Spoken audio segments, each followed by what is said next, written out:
chedwepo apa ndikulandireni abusa tsiku la lero pamene mukhale mukutiyankha funso lathu la lero akuzeni anthu dzina lija komanso kuti kodi mpingo uja ndi kuti akutiyankha funso lathu lero ndi yani. Ine ndi M'Busa Lemson Simon Chwere ndimakhala kwa biwi kumene ndikukhala koma mpingo ndi mpingo wa Winning Ways Worship Center. Mpingo wa Winning Ways Worship Center timakumana pakawale pa ndi kuseri kwa Health Center. Ya Health Center pakawale paja kuseri kuli holo timakumana pamenepa kuyambira chama 9 o'clock kulekeza chama 11:30 Sunday meneyo iliyonse. Tokoze chifukwa cha mwayi wa kubweranso pano kudzanka funsoli. Chabwino titero kuti abusa Pastor Chwere ndi amene atiyankhe kachichewacho chilondola kayi ndi momwemo. Pali funso pano abusa limene labwera ndi funso lalitali ndithu ndi mundipilire kuti ndiliwerenge bwinobwino. Mupilira kuti ndiliwerenge bwinobwino funso ili. Abusa ndili ndi funso. Mzimayi wina last week kwathu kuno anabweretsa anabwebweta amati munthu amene adamwalira kalekale akufuna gule wamkulu ndipo anthu adasonkhetsana ndalama chimanga komanso ufa koma ineyo sinatengepo mbali ndezima yemweyo wabwebwetaso akuti mzimu wa munthu wina amene adafa kalekale akufuna kwaya wa mpingo wa African. Ndiye nokodi nditenge nawo mbali pa zimenezi poti ndi za mpingo. Ndine Samson Mixon Mazengera kudedza nkhani yaitali koma ndi imenepo amene mwina simudziwa kuti kubwebweta nkutani ndi munthu ndiye kuti akuchita ngati zilubwelubwe usiku akugona kankumalota nkumaziyankhula zimene akulotazo ndiko kubwebweta ndi momwemo abusa. Nditudi pali nkhani pano akuti munthu adafa kalekale ndi adawauza mudzi iyayi andiuza kuti pakufunika gule wamkulu. Tsopano wabwebwetanso siza gule wamkulu koma tsano ndi mpingo umene wa African akuti pafunika kwaya. Ndaufunsa kuti kodi aSamsoni atenge nawo gawo poti nza mpingo tsopano chifukwa za gulezi sadachite nawo. Atani aSamsoni komanso mwina nkutheka kuti enanu muli mu situation ngati imeneyi timve pano kuti kodi abusa anthu amene akudutsa muzotereze atani. Ichabwino nkhani yabwino kwambiri aSamsoni tufuna tithokoze kwambiri chifukwa cha funso lanu labwino. Funso limene mafunsanzi nzoti zimachitika ndithu. Ineyo ndakula madera osiyanasiyana ndipo nkhani ngati zimenezi nthawi imeneyo ndili wachepere ndisanatembenukanso mtima ndisanamve kuti mawu a Mulungu amatinji. Nkhani zimenezi zimachitika kwambiri ndithu kuti ayi akuti anangogwa ndi akumabwebweta choncho khangati agwa majini choncho ndeke nakamamba kumalankhula so nkupita kwa nthawi kutembenuka mtima kukula pamene nthu timadzadziwa kuti kodi zinthu zimenezi zimachitika motani komano kufikana mpaka pano ndiye kuti madera ambiri ndithu amakhala ndi maphwando masadaka kumene atauzidwa kwambiri ndi anthu ngati amene wawa nkumatero. Poyambira mwina ndiyambire kugwa majini kapena kuti mbwebwe kapena kuti zimamveka ngati kuti anthu aja ndi aneneri. Kodi zimenezi zimachokera kuti? Bible muli nkhani ina imene idamuchitikira Paulo ndi Sila nthawi imene iwowa amapita makalalikira ndi akuti panali mzimayi wina wa mzimu wa mbwebwe. Bible likutero ndi akuti amafotokoza ndithu amene ndi munthu wa Mulungu motere koma tikachiwirika Mulungu anadzamunong'oneza kuti mzimayiyo sagwiritsa ntchito mzimu wa mulungu ayi, koma mzimu amene agwiritsa ntchito ndi mizimu yoyipa. Ndi Paulo anapempherera mzimayi uja, ndipo mzimayi uja Machitidwe a Atumwi chapter 16 nkhani imene ili pamenepo. Ndipo mzimayi uja atachira, ndi muja timamva kuti amene anu ake amzimayiyu amene kamwana kabuthu kamaneneraga adakwiya nazo chifukwa kamwana kamati kakanenera amapezako kanga chepe choncho, ndi kuma a living yawo amachita eni through utumiki umene ndezidapweteka ndi kwawawa.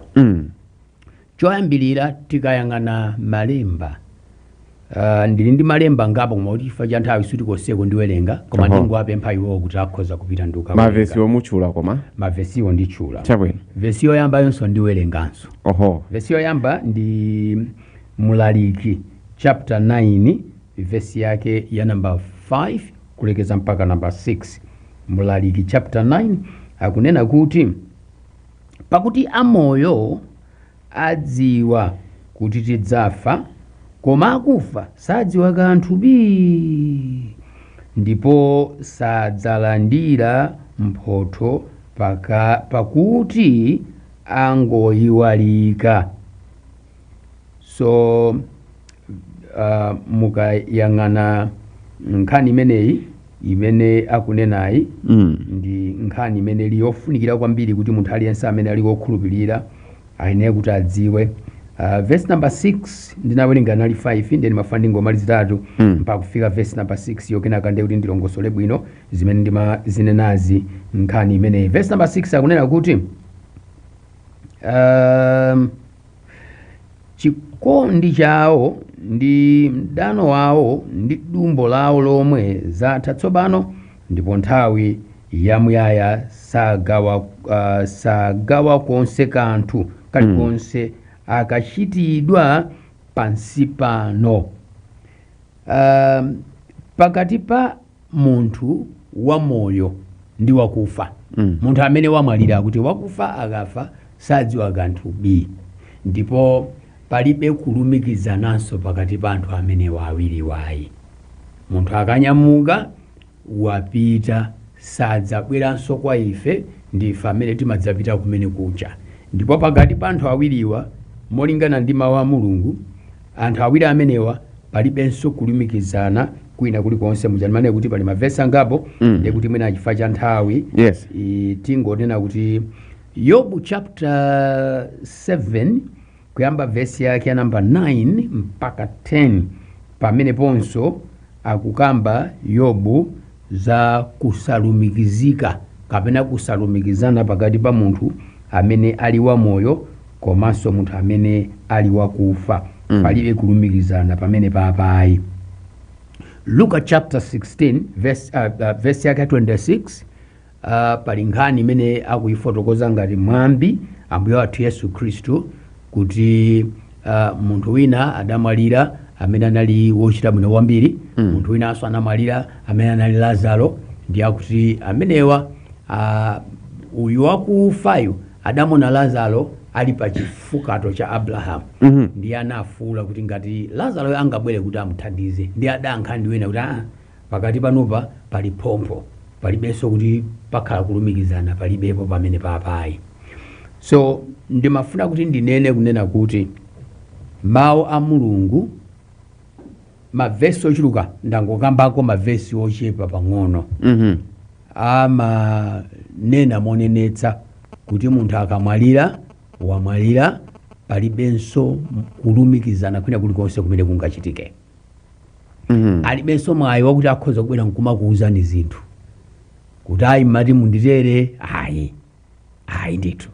Alibenso mwayi mwina wakuwuzani kuti ayi mmamvapo mwina nkhani zina kuti ayi iwo anabwera akunena kuti alitupa mvula pano patunaya pano ali pa mvula ndi amane kuti iti amangire nyumba.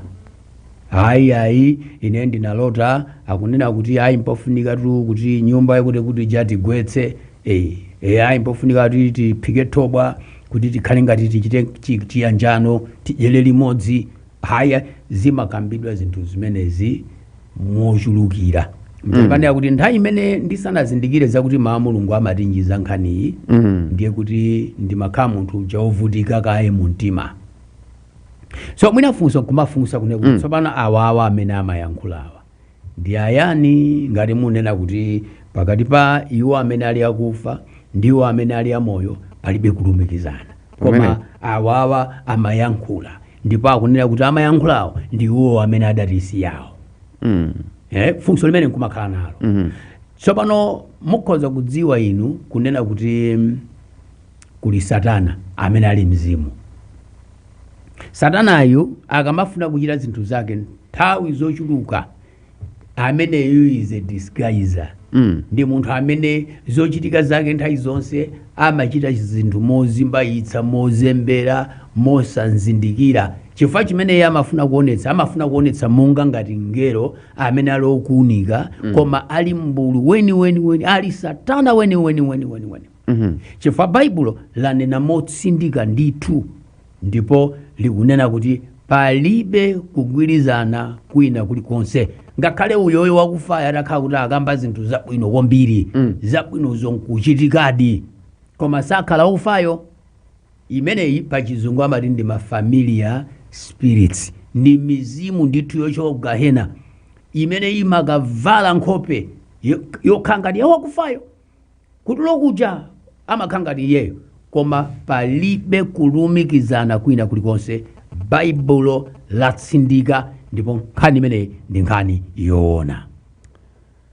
Amene mukuti tsatira kutionera komanso kutimvetsera channel 4 Nations Thumba La M'Busa, nkhani yovuta kwambiri. Kodi ukamva zinthu kutulo akutero kuti nkutani nazo, akutero kuti adauzidwa poyamba kumene kumayi wina kumabwebwera kuti ayi mundu pafunika tu gule pano wamkulu, osangoti gule wamba uma wamkulu.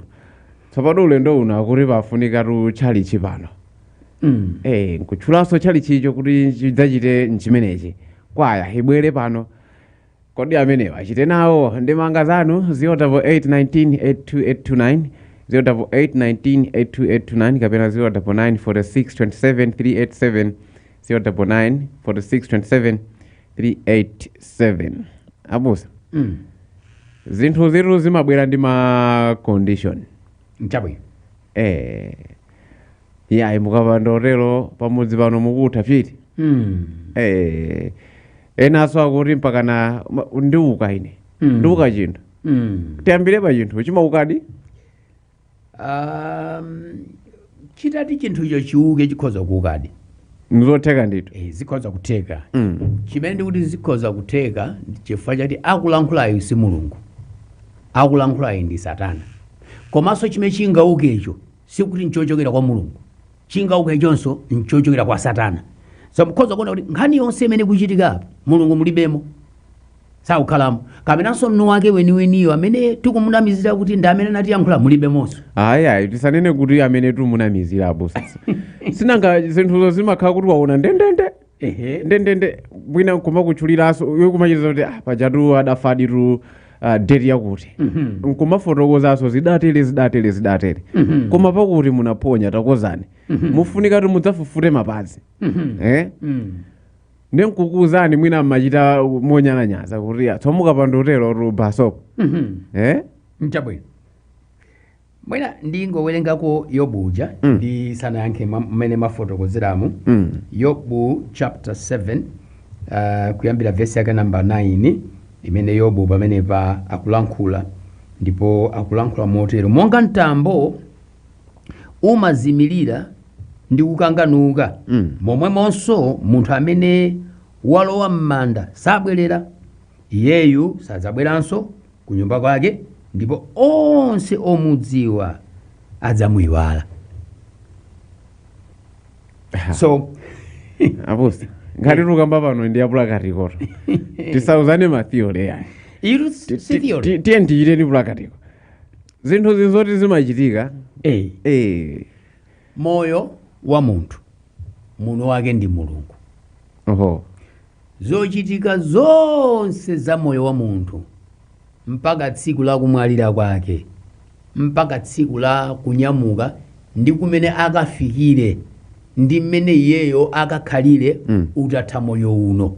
Manyo buku ya munthu amene adamulenga adalemba chilichonsecho kuti ukakhala pansi pano ukhale bwanji. Adalemba kodi kuti ukhale zakuti ineyo amene ndakulengamo ndizikondwera nawe. Adalemba kodi m'masiku ako okhala mdziko lapansi chidzachitike chiyani nkukhala. Adalemba zoti munthu adzafa munthu akudziwa. Adadziwa bwanji munthu kuti munthu adzafa osati chifukwa akufa koma chifukwa mawu manyo buku niwake okulenga uja adakuza udzafa ndithu, ngakhale wina atakana ngakhale wina asakane, ngakhale wina adakunenera kuti iwe sukufa yayi koma nkhani yoona ndiyoti iweyo ukufa, ngakhale utalota maloto. Chifukwa chani? Zimenezi niwake manyo buku yake ndiye mawu a Mulungu awawa. Chabwino nkhani ndiyovuta kwambiri awa nthawi iso. Chabwino tione mautenga. Amene abusa, may God bless you. Mukuyankha bwino ine limbikani Lilongwe Falls. Tathokoza kwambiri. Zimenezi zimakonda kuchitikadi m'madera ochuluka moti ngakhale inenso bambo anga atamwalira wina wachibale wawo adapanganso zobwebwetazi koma sanamumvere iye, ndipo palibe choopsa chilichonse chimene chinachitika, ndipo mwanditsekula m'maso pamenepo. Mukuyankha bwino ine Joe Robson Area 50 Lilongwe. Abusa mukunena zoona palibe ubale uliwonse pakati pa munthu wakufa ndi wamoyo. Ine Duncan S. Kainja Mtandire. Tiphunzitseni abusa, ndikumvetsera bwino chiphunzitso chanu cholamitsa. Ambuye azikudalitsani mayingwenya kwa mtsiriza.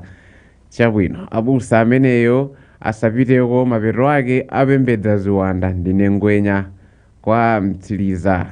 Chabwino ina abusa amene abusa mukulongosola bwino. Ine selilale wa Thumba La M'Busa kuno kumtandire. Chabwino ameneyo nda Francis Gunde kumtandire. Tsopano inu mubakira kunena kuti ayi kumeko kusapiridwe. Muli kwanu zinthu sizili ndinuyo koma ndizoti zikuchitika pa ground abusa. Inunso nkhani imeneyi ndiye kuti mukhala kuti muli kwanu ndi baibulo yanu kumeneko mukuti zolembazo. Mawu angonena kuti inde chabwino wakufayo wapita koma mwathana pa dziko lapansi pano. Koma izi zikuchitika m'baibulomu adalembapo kuti zidzachitika nanga kodi zikati zakuchitikira uzizitani zinthuzi. Lilipo vesi lidanena zimenezo kapena adangoti wapita silimadziwa kuti anthu ozidzauka numa yankhula kwa anthu kuti inde phikireni thobwa ine chitireni chakuti mpaka tuwena amanena kuti ali kuseli kuno muona akuti ayenda chafuta mbuyo. Zambirimbiri munthu baibulo lidanena pamene zidzachitika ndipo mukatero zitani. Baibulo limatisangalatsa kwambiri chifukwa silimachitanso mazembazemba yayi. Palipo pena pake limachita ndithu kunena straight. Buku la Deuteronomy chapter 18. Deuteronomy chapter 18 ndiwerenga verse yake ya number 10 to 12. I think imeneyi ndi yamba ndawerenga kaye kena kano ndikhoza kubwera kuti ndiyankhe mafunso ano abwino kwambiri. Mafunso amphamvu ko basi ndipo ndikuwakonda ineyo. Mafunso anu inuyo ndinu munthu katundu kwambiri. Amene watu muyankhe chifukwa ambiri panopa ina tufulula thobwa loti tikamwetse mizimu. Chabwino akuti pasapezeke pakati panu munthu wotcha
My name is Joshua Malango. I represent people of Dedzakasina. Thank you so much. Through you, Chair. My name is Dailes Moses Mbengo, MP for Ncheutos Invite Constituency. Thank you. Afran Chair, my name is Mackenzie Chipalamoto Nkwazi, MP for Nkatabe North Constituency, and I'm a member of this ad hoc committee. Thank you. Chair, my name is Dumisano Lindani, representing the people of Zomba Tondwe constituency and a member of this ad hoc committee. Thank you. Good afternoon, Chairperson. My name is James Mpunga. I represent the people of Zomba City South constituency, and I'm Vice Chairperson of this ad hoc committee. Good afternoon, Honorable Chairperson and all honorable members of this ad hoc committee. My name is Joseph Manzi. I am the Deputy Clerk of Parliament responsible for procedural services, and I am leading a team of the Secretariat that is supporting this ad hoc committee. Allow me, Honorable Chairperson, to ask each one of them just to quickly introduce themselves. Thank you, Honorable Chair. Through you, Honorable Chair, Tile Likoma, Secretariat. Chair, good afternoon. My name is Ephraim Maipopo, Secretariat. Thank you. Through you, Honorable Chair, my name is Suzy Okunga, Parliament Secretariat. Honorable Chairperson, I'm Ian Mwenye. I head the Protocol, Public Relations and Civic Education. Thank you. Through you, Honorable Chair, my name is Annie Ganyangalazi, Parliament Secretariat. Through you, Honorable Chairperson, my name is Charles Makalani, Parliament Secretariat. Thank you. Good afternoon, Chair. I am Louis Maki, Secretariat. Through you, Honorable Chairperson, my name is Sipiwe Kuma, Parliament Secretariat. My name is Walter Nyamilando Manda, the Chairman of the ad hoc committee and a Member of Parliament from Sanje Southwest. Madam Chilima, as the spouse of the late Vice President, Right Honorable Dr. Saus Klaus Chilima, you are uniquely placed to provide first-hand evidence regarding his movements, communications, itinerary and state of mind in the period immediately preceding the flight of 10th June 2024. Your testimony is expected to assist the committee in establishing the chronology of events leading to the journey, including changes to the travel program, discussions concerning the purpose of the trip, communications with officials, and any observations that may assist in understanding the circumstances preceding the departure. Your evidence will complement the institutional evidence received from government and media witnesses by providing an important personal perspective. The committee and the people of Malawi once again extend our deepest condolences to you and your family. You obviously received summons, and that's why you're here, to testify on what you know. But before you give your testimony, we would like you to take an oath. May I request the Secretary to administer the oath?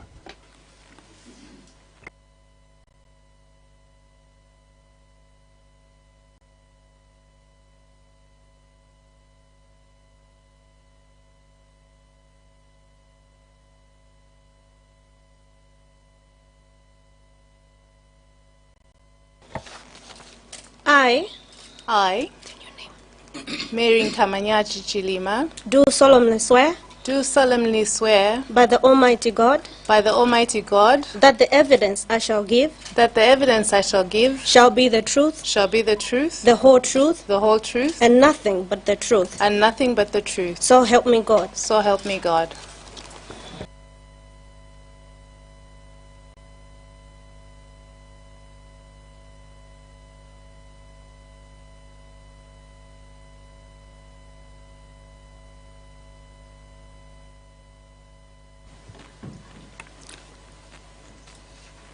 Thank you very much for your cooperation.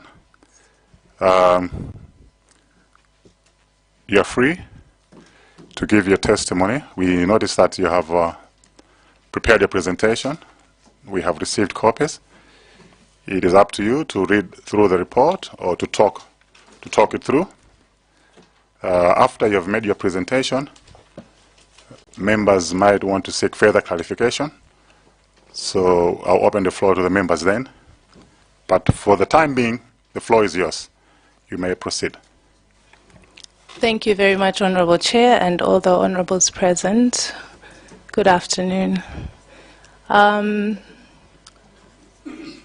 the 12th of June 2026, I, Mary Nkamanyachi Chilima, received a summons to appear before the ad hoc committee on the Chikangawa plane crash inquiry, where I'm expected to testify on the chronology of events from the time the late Vice President returned from South Korea until his travel on 10th June, including communications, travel preparations, and interactions departure. May I seek your indulgence, Chair, to go a bit further than 10th of June as per the summons? You may proceed. Thank you. Here is my submission. We departed the Republic of Korea on the 6th of June 2024, and we spent a night in Dubai. The next morning, we left Dubai on 7th of June 2024 for South Africa. Upon arrival in South Africa, I collected our daughter from school to join us in the hotel where we were staying, and that evening we sat down to dinner together in the hotel restaurant. During dinner, Dr. Chilima got a message that was clearly bad news. I asked what had happened, and he said that his friend, Mr. Raf Kasambara SC, had died. We were all in shock. I recall he tried to call Mrs. Maggie Kasambara, but she wasn't picking up, understandably so. At the time, two of his good friends, Mr. Tutu Kachingwesisia and Mr. Moses Ntakomwa, were waiting for him to finish dinner for a chat. After the message, he excused himself to meet his friends and to try to get more details of the sudden death. By the end of the night, we had learned that Mr. Kasambara had died in Lilongwe and that he would be brought to Blantyre, upon which further programs would be advised. During the 8th of June, Dr. Chilima continued to engage the Kasambara family on the planned way forward. In the meantime, we had planned to spend the Saturday visiting the sick and buying a few personal items. As planned, we went to see Honorable Lucius Banda in hospital. We saw Mr. Nkondula Uka and the family of Right Honorable Kumbo Kachale, who had a child in the hospital. Thereafter, Dr. Chilima had meetings with various friends and colleagues, which went on for the rest of the day and well into the evening. During this time, he informed me that there were discussions on where the late Mr. Kasambara would be buried, noting that he might either be buried in Blantyre or in Katabe. Later that evening, Dr. Chilima informed me that the burial would take place in Katabe. He then informed me that depending on which day the burial would occur, he might not be able to attend as the President was going on an official trip. We discussed and agreed that I would go in his place should he be unable to do so. He was grateful because he knew that I had a PhD proposal resubmission due on the 11th of June at 2 p.m. He informed me that he would instruct his office to make the appropriate arrangements for my travel to Nkatabe for the burial ceremony on the confirmed date. On the morning of the 9th, as we were returning to Malawi, he informed me that there had been a change of plan and that Mr. Kasambara would be flown to Nkatabe that afternoon. He further informed me that it would no longer be necessary for me to go to the burial ceremony in Nkatabe, as we would meet Mrs. Maggie Kasambara and the family at the Chileka airport and offer our condolences there. Seeing how tired we all were, this seemed to be the most feasible plan. He said we would later plan a trip to Blantyre to condole them properly upon their return from Nkatabe, and I agreed. We landed at Chileka Airport, possibly around 2:30 p.m., expecting to find the funeral entourage already there, but unfortunately, they were late. We were assured that they were on their way, but sadly, the call to reboard the plane to Lilongwe came before they arrived. Dr. Chilima noted that the plane had to proceed to Nairobi, and we could not ask them to delay just for our programs, as that would have been selfish of us. I later learned that they missed us by less than 10 minutes. He informed me that he would advise me on the way forward, since we had been unable to meet and offer our condolences to the Kasambara family in Blantyre as planned.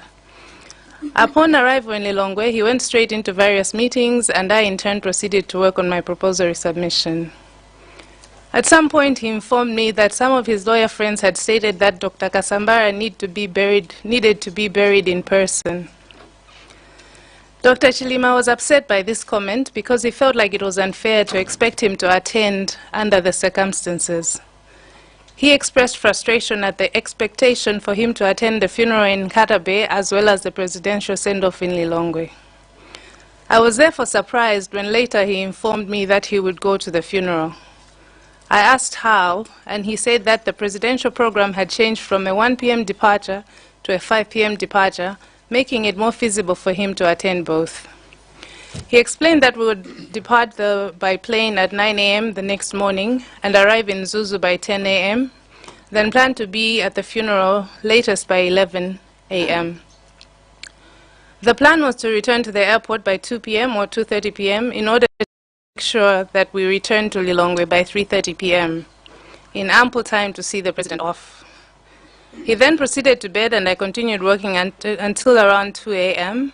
After about 3 hours of rest, I continued to work on my submission in the morning while he went to church around 5:45 a.m. Upon his return from Holy Mass, he asked how I was progressing with my submission, and I told him I still had a lot of reading and writing to do. I then asked whether it was possible for me to stay to continue working on my submission. He agreed and urged me to ensure that I met the deadline as required. I continued working while he went to the gym between 7 and 8 a.m. Later, we said our usual goodbyes and he left. I got a text from him around 9 in the morning telling me that he had boarded, and I responded by wishing him a safe trip Mwambwe. I continued working and at around 10:30 a.m. I texted him to check if he had arrived, but he did not respond, which was strange because he would normally tell me when he landed. Since he was attending a public event, I took a break to watch the funeral online, hoping I would see him, but I did not. I continued working on my submission. However, in between sessions, I would check my phone, but there was still nothing. In the afternoon, around 1:30, I tried to contact him again, but there was nothing. There was no response. I assumed that he was driving back to Nzuzu Airport for Lilongwe. I anticipated that he would be landing in Lilongwe around 3 to 3:30 p.m. and would call me back when free.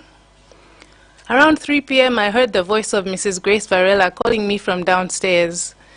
I told her I was coming down, but she said she was coming up to where I was, which I found to be very strange because I was in our private quarters. And immediately when she said that, I rushed to her.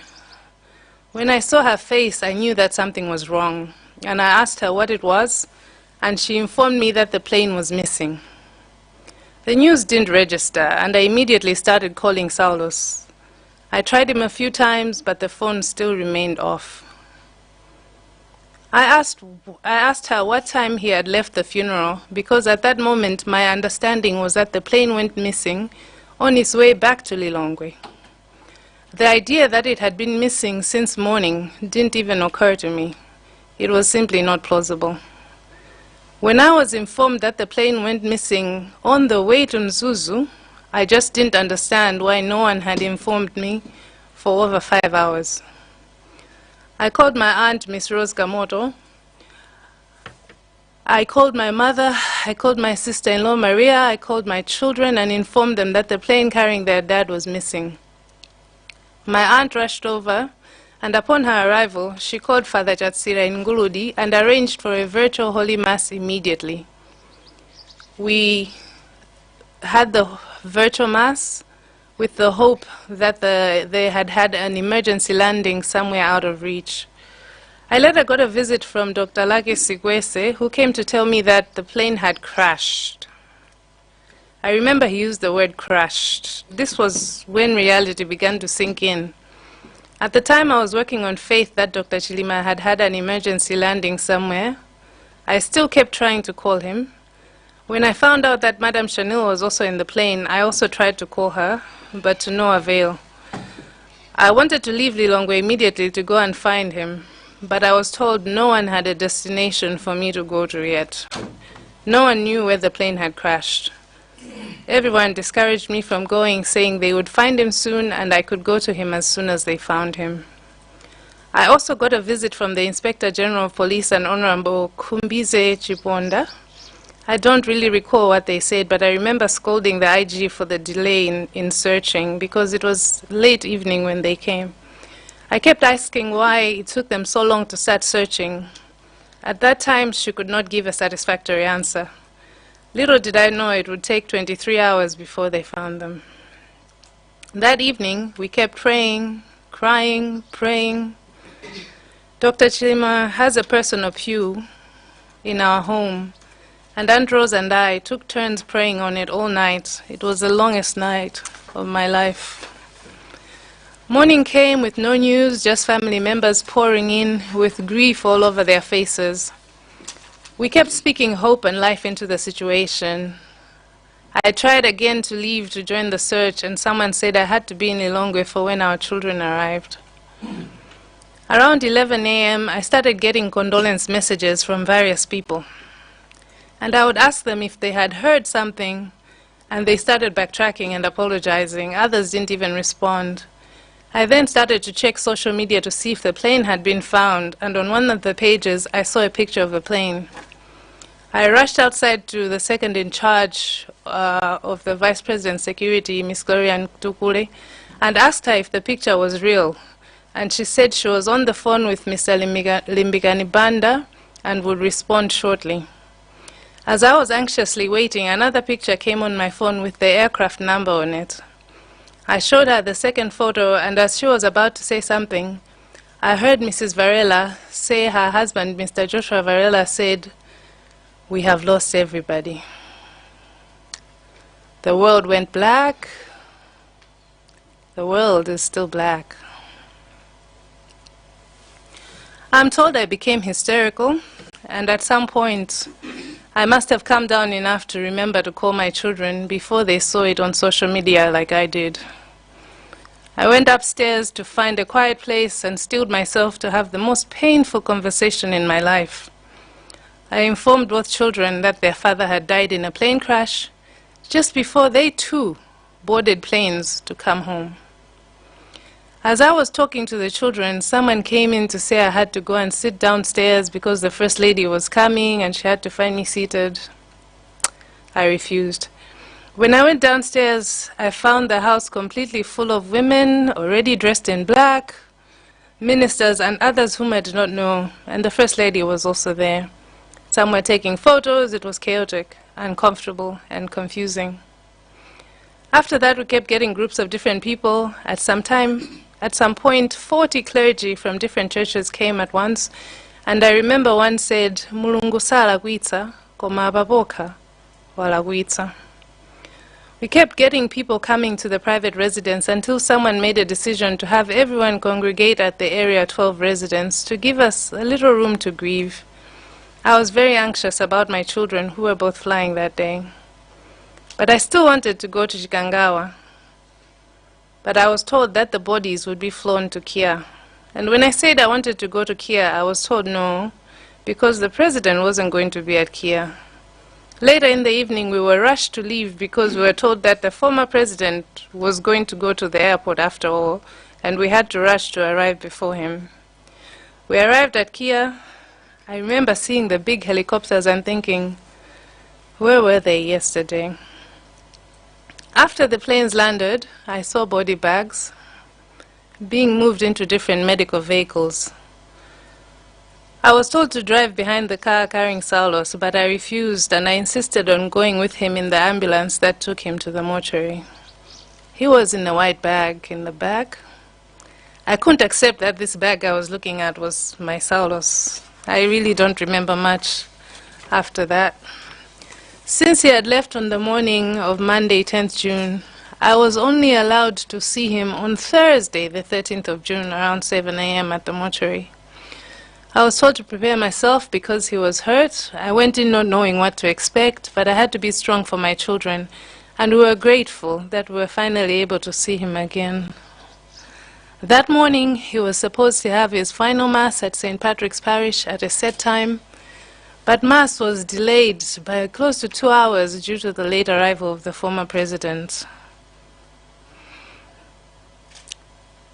This hurt because Saulos was never late for Mass. On the 15th, we left the Area 12 residents to go to Parliament for a public viewing ceremony. And on the 16th, we had the stadium funeral ceremony. I was still in a state of shock and confusion. We left for Nsipe, and as we were driving through the city, people were mourning and throwing flowers at the hearse. But after leaving Lilongwe, crowds were demanding that we stop, and eventually they started stoning the convoy. Several times we almost collided into each other on the high-speed convoy. We were clearly given inadequate protection, and in response, our personal protection team had to radio ahead to district police, urging them to help us along the way in providing additional security all the way to Nsipe. Unfortunately, due to the violence of the people along the way, the coffin was dented with stones. Our car windows, some of them had been shattered, and my children and I were traumatized beyond belief. I honestly thought that we too were going to die that day. Later I learned that some innocent souls died from this senseless violence. May their souls rest in peace. On 17th of June 2024, we committed our beloved Dr. Salos Klaus Chilima to his final resting place in Nsipe.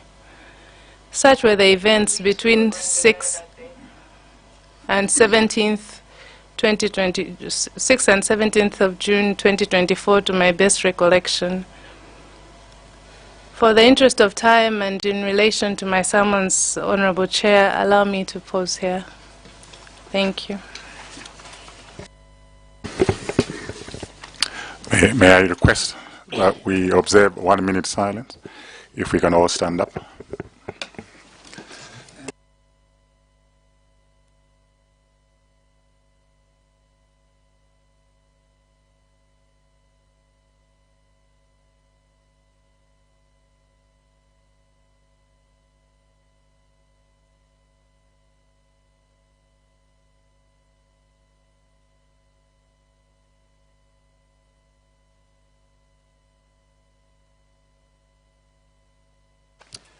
May the soul of Dr. Salos Klaus Chilima rest in eternal peace.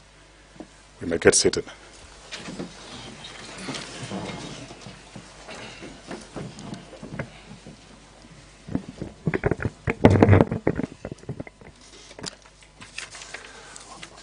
We appreciate your presentation, which is very touching and moving at the same time.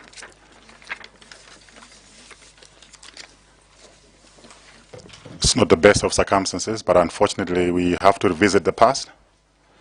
So if you may allow us to take you backwards, members may want to ask questions, seek further clarifications. Maybe there are issues that you haven't spoken about here, and members will want to know some of the detail as well. So I will open the floor to members, starting with Mwanza Central. Thank you very much, Chair. Once again, my condolences, Madam Mary, for the loss of your beloved husband. I just want to confirm a few things with you.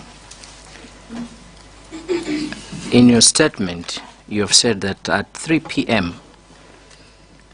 you heard a voice of Mrs. Grace Varela downstairs, and at that time you had not been informed about the missing planes. I just want you to confirm if that is correct.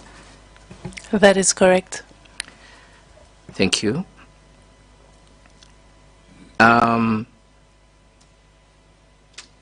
Mr. Sikwese came to you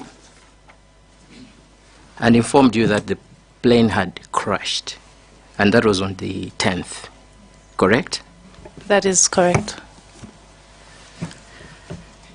I just also want to confirm that you scolded the IG for the delayed search. Is that correct? Yes. Thank you. In your statement, you have indicated that the president, the former president, came to the mass 2 hours late. Is that correct?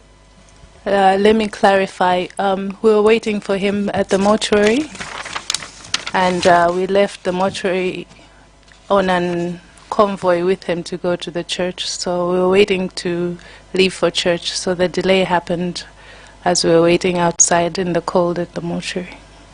Thank you. Thank you very much. When were you officially informed about the identification of or the location of the plane that was missing? Please clarify. You mean From the officials from government. I'm still waiting. Thank you very much. Chair, that's all from me.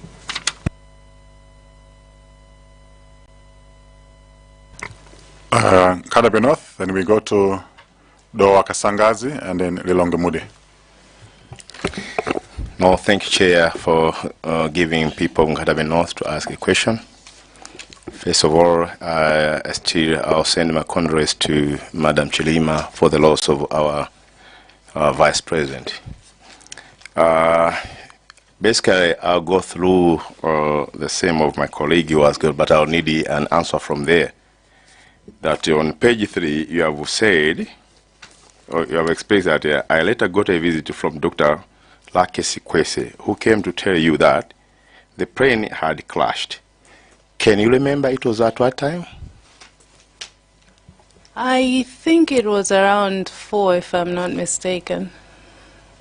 PM? Yeah, 4 p.m. Yeah, I can't recall the exact time. But at least 4 p.m. Yeah, it's somewhere there. definitely after 3, but closer to 4. Second question is again the down paragraph. You say that I also got a visit from the Inspector General of Police and the Honorable Kombize Chiponda.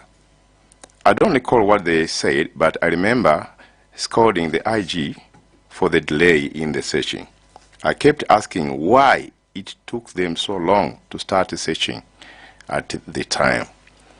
Up to now, they didn't give. Did they give you any reason why did they delay for the search? I haven't met them since that day, so no. Aside from the reports that are public, no. Thank you, Chair. Doa Kasangazi. Zikomo kwambiri Chair.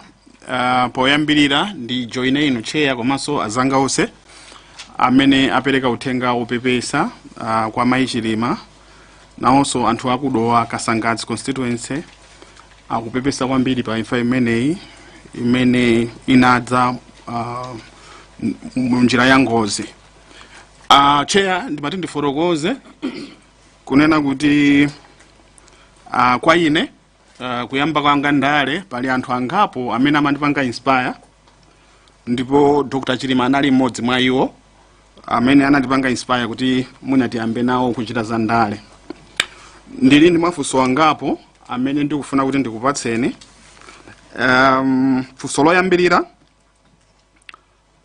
ndira kuti kodi inali nthawi yanji yomwe Dr. Chilima anatsimikiza zonena kuti apita iwo kumaliro lafu Kasambala SCC? Zikomo kwambiri. Ineyo anandiuza usiku chifukwa titachokera ku Blantyre mmene nanenera anali m'mamiting osiyanasiyana nde amandiuza usiku ndithu. Zikomo. Mmene inu maonera nthawi imeneyoyo amaoneka kuti anali pa pressure ina iliyonse yonena kuti apite kumaliro kapena inali decision yoti anapanga voluntarily? Mwina mbutafotokoza kuti pressure yo ingakhale yotani. Amaoneka kuti mwina anthu ena akuchita kuwakakamiza kuti ayi kumaliro kumpofunika mupitebe. Amene nafotokozera kuti panali anthu ena anzawo ena amene amaona ngati chinayi chofunikira kuti iwo akhalepo kumaliroko, koma malingana ndi pa program a president opuma sizikanatheka nde kupatula zinthu ziwiri zimenezo sindikutha kuona pressure ina yomwe imachitika, koma ngati mwina anayankhula ndi anthu ena ine osadziwa kuti mwina anapanga pressurize kupyolera pamenepo sindingadziwe. Siko funso lina limene ndimafuna ndifunsepo ndilokhudzana ndi maganizo anu pa ngozi imeneyi. Sabata athayi tinali ndi asilikali aku airbase ku Zomba. Pafupifupi wonse amene anaonekera ku komiti ino amanena kuti ndege imene inanyamula malemu ndi anthu enawo inali bwinobwino, panalibe mistake iliyonse, inali ndege yoti imayenerabe kumauluka. Ndiye paliso report la BFU limene linawunika ndege ija itagwa kale, amanena kuti panalibe 49 iliyonse mmene anawunikira iwo. Chifukwa timamva kunena kuti anayitenga zidutswa za ndegezo anazitenga kukaziunika bwinobwino, kenaka anaona kuti no iyayi panalibe china chilichonse chida china chilichonse chipangizo china chilichonse mu ndege muja chimene chimapanga malfunction pa nthawi ya ndege. Koma a BFU akupitirira kunena kuti munkuunika kwawo anaona kuti no weather sinali bwino kuchikangawa, ndiye kwa iwowo anatibweretsera zithunzi mu report lawo. Tikawerenga pa page 59 ya BFU report, final report, anayikapo zithunzi za ku satellite zosonyeza mitambo mmene inalili kunthungwa nthawi imeneyo. Then mwangofuna kuti ndikufunseni kuti no inuyo ngati mkazi wa malemu komanso kubanjako, conclusion imene anafika nayo BFU yonena kuti no weather ndi imene inapanga contribute kwambiri ku ngozi imeneyi, inu maitenga motani, mayiona motani? Zikomo kwambiri honorable. Conclusion yo imandikayikitsa pa zifukwa zosiyana zingapo.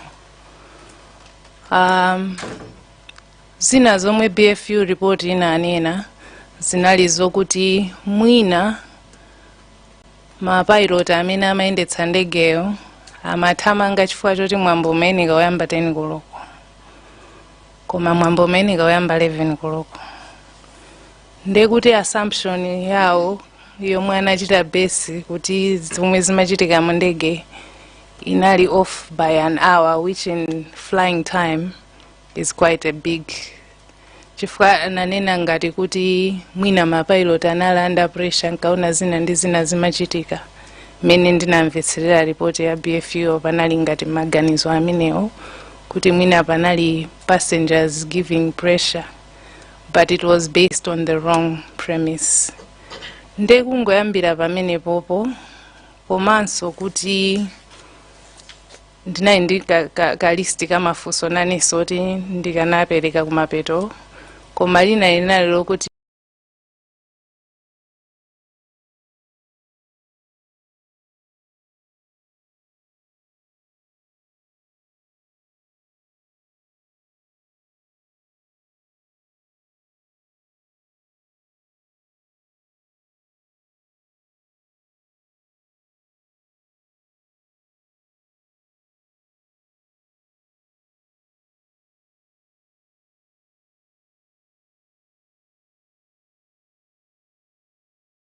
ndikanapereka kumapeto.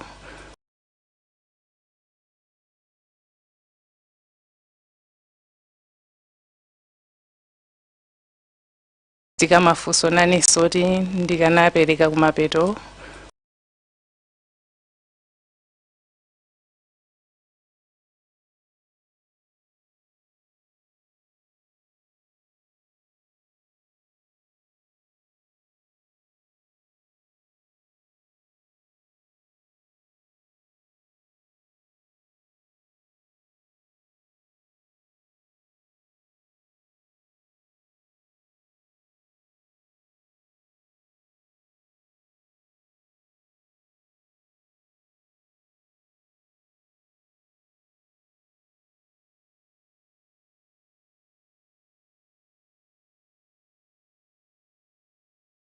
عليك الكتاب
not just road marking, it's road safety. It provides precision and safety in every stroke. Tropical Paints Road Marking, your partner in road safety.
I don't know, because once it leaks, you start to lose credibility in these things. Kuti kodi cholinga chamene amapanga liki chinali chani, kuti akufuna kuchita promote a certain narrative or not. So to be honest, all I know is he's gone.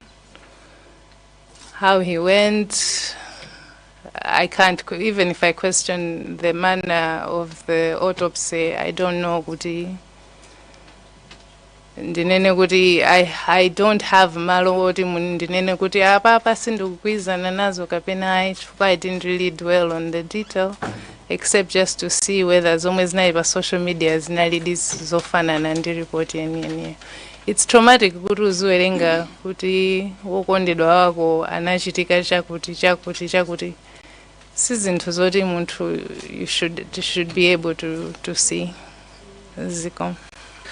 Zikomo kwambiri pepani kwambiri kuti be mafusowa tikufusira izi chifukwa chonena kuti mukunena kuti adabwera muhango a minister justice ndi adatiuza kunena kuti iwo adamva kuti kumene koko kudalira kumfuti ndeti mafusa dala za autopsy report yo kuti ndimve ngati autopsy report padanena apo kuti komano panaliso nkhani za futi. Ndiye mukulongosola manu mukulongosola kunena kuti zimene zozo simudaziwerenge bwinobwino chifukwa cha state imene dalili komanso kuti chinthucho chidali chitatuluka kale. Funso langa lomaliza mwina likhala lomaliza chifukwa chonena kuti zitengera kuti tilowera kuti mwina nsanafunse funso limeneli. Sorry, Chair, point of order. Yes, what's gone out of order? Just to inform you that the entire live coverage is offline. So maybe the technical team can check what is happening. Can you confirm? Are we offline or online now? Chair, yes, we had a network problem, but now we are back online. Okay, we can proceed with the questions. Lilongomidi, can you wind up? Zikomo kwambiri chair mu presentation imene mwatipatsa ayi pali nkhani ya anthu amagenda convoy mukupita ku Ujeni and sizinali bwino yayo lopang'ono. Sindikudziwa ngati mutakhala pansi kenako nkuyang'ana mbuyo ngati mudapezako kuti kodi amene amagenda convoy ndani, kodi nchifukwa chani chimene amagendera convoy. Zimenezi mudapanga ku kafukufuku nkuona kuti ndi ndani komanso nchifukwa chani zimenezi zachipongwe ngati zimenezi zimachitika. Zikomo kwambiri. Actually ndinayikamba nkhani iyi pa commission of inquiry yoyamba kuwapempha kuti akamachita kafukufuku awo atafufuzaso chifukwa choti kunamwalira anthu, which means kuti inali sizinali bwino at all. Ndiye mu report yawo ananena kuti IG ngati ndisakulakwitsa anapanga kafukufuku koma malizatso I don't think anaperekedwa. Ndiye zina mwa zinthu zomwe zinali pa ndemanga zanga zinali zinthu ngati zimenezo kuti mpakana pano sitinamvebe kuti kodi nkhani ija inathera pati. Ziko Chair, funso langa lomaliza ndi nkhani ya ineyo nafusa sofuso ili kwa mai ya idini amene adaluzaso amuna awo. Funso langali mwina mwayamba kali kuyankha mbuyo mu chifukwa cha ma explanation ena ndi ena. Mukaona mmene zidachitikira, so ili ndikufunsa maganizo anu, muli ndi ufulu osandipatsa kapena kundipatsa koma ndikufunsa maganizo anu. Mukaona mmene zidachitikira kuyambira planning ya kunyamuka ulendo opita kumaliro, mmene zidakachitikira kuti ngozi ija yachitika, mmaganizo mwanu mmaganiza kuti iyi inalidi ngozi kuti ngozi yachitika kapena kuti wina wake walowererapo kuti ngozi ichitike, ndipo ngati pali kuti wina wake adalowererapo muli ndi umboni wina uliwonse umene ungatithandizire ife ngati komiti kunena kuti tione pamenepo cholinga tiyankhe mafunso. Zikomo kwambiri. Zikomo kwambiri honorable. Ndege ija itagwa panatenga miyezi yambiri, 4 months ngati nsakunama. Ife ngati yokhuzidwa kulemba makalata kupempha inquiry komanso I think Malawi Human Rights Commission also anazati joina kuti pemphe kuti kuthandiza kumema kuti pakhale inquiry. The nature of having to ask for the inquiry already sets it on an interesting path. In addition to that, ife umene tingapempha ngati mabanja anafedwa because tinabwera pamodzi ndikulemba kalata kuti tikufuna pakhale inquiry ikhale yomasuka choncho kuti aliyense azimva zomwe zikuyankhulidwa. 1 2 tinapemphaso kuti banja lililonse pakhale representative wa kubanjako. Nde tinayankhidwa, I think tinadikira for 3 weeks for a response, kena kuti nangolandira kalata yoti within 48 hours mutipase munthu mmodzi wokuchitani wokuyimirirani nonse. Komanso ndayiwala kuti chinana tichani komano zinaizizo zoti za zidzidzi kuti tiyankheni msanga. Ndiye tinalebwaso kuti anthu ena mu inquiry muja kuchita resign sitikuziwa chifukwa zake. Nde mwina itabwera ripoti yo nali ndi mafunso ambiri chifukwa choti kwaukulu ndimafuna zoti kodi ndege kugwa kwa ndege mukuona sindikutchula kuti ngozi fuka sindikuziwa.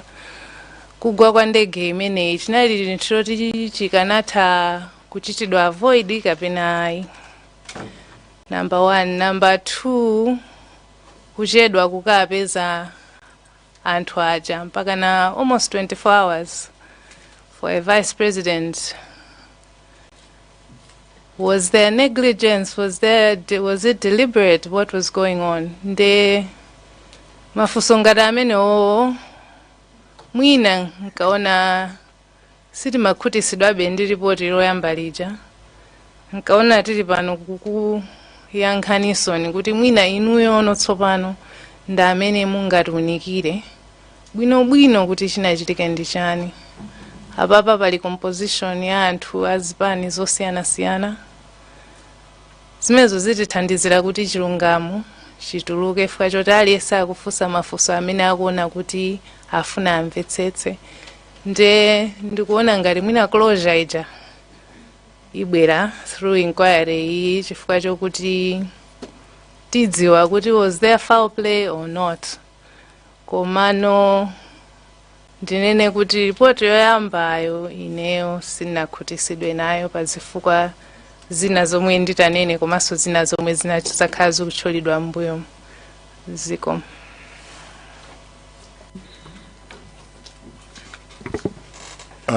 Data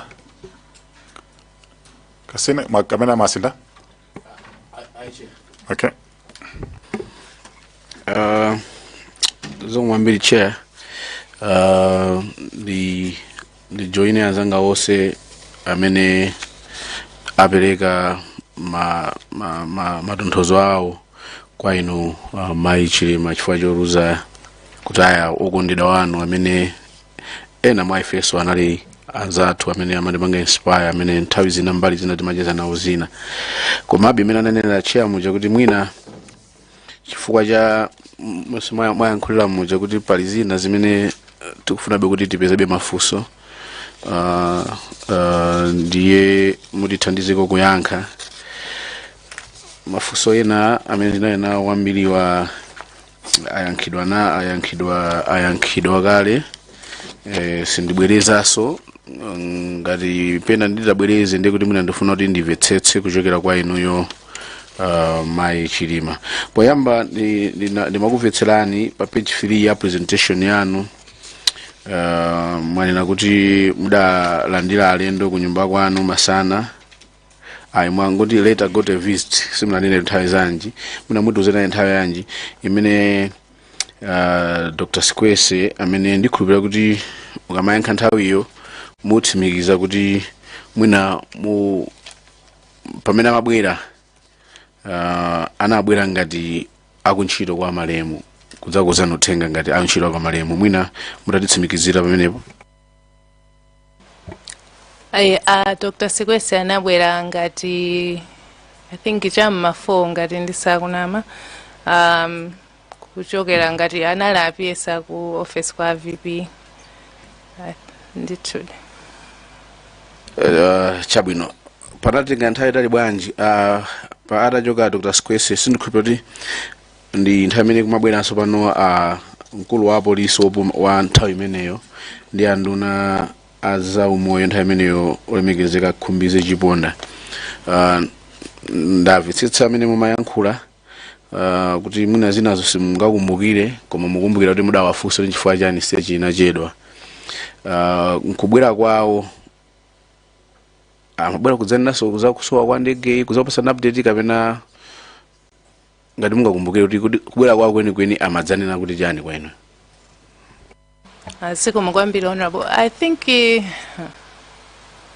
amadzakamba zokuti ndege yasowa komanso kuti ayambano kafukufuku. Ndikumbukira kunali kumadzulo chifukwa ndinali ndi nkhawa kuti kuzida posachedwa andi sindimamvetsabe kuti ndege imwati yasowa akupita mamawa ma9 kuti nthawi imene ndisakudziwa kuti yasowa nthawi yanji ngodziwa kuti ndege yasowa kummawa uku koma panono ndi ma4 ma5 andi mukukamba kuti kafukufuku akuyambika kumene kapena panthawi imene somwinaso amanena kuti sakudziwa kuti ili kutibe ndinali ndi nkhawa kuti chifukwa chani zachedwa chonchi. Zikomo. Mwanena kuti nkucheza kwanu ulendo uwu muyenera kupita nawo unazasintha I think chifukwa cha school imene mumachita kuti munatsalira mbuyo mmene kuti mumalizitse nde mudati mutsalira mbuyo. Anzawo amene anayenawo pa meeting madzulo amenewo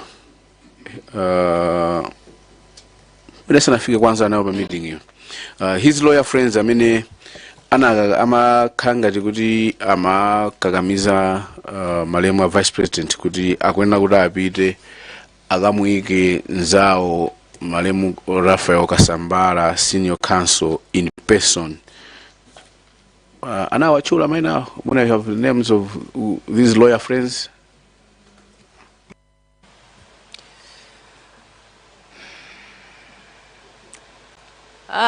He mentioned one, komano sindina uze kuti ndizakamba izizi.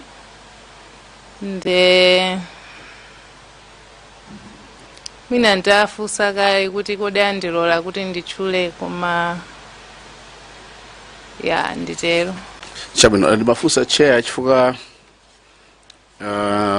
mumbono mene anabwera Joshua Valera amatero kuti I think in the meeting ajamatana nawo madzulo mubanga za school, one of it and indeed Mr. Joshua Valera imene anakumana 8:30 to 9:30 chair presentation ya Valera breed number 6.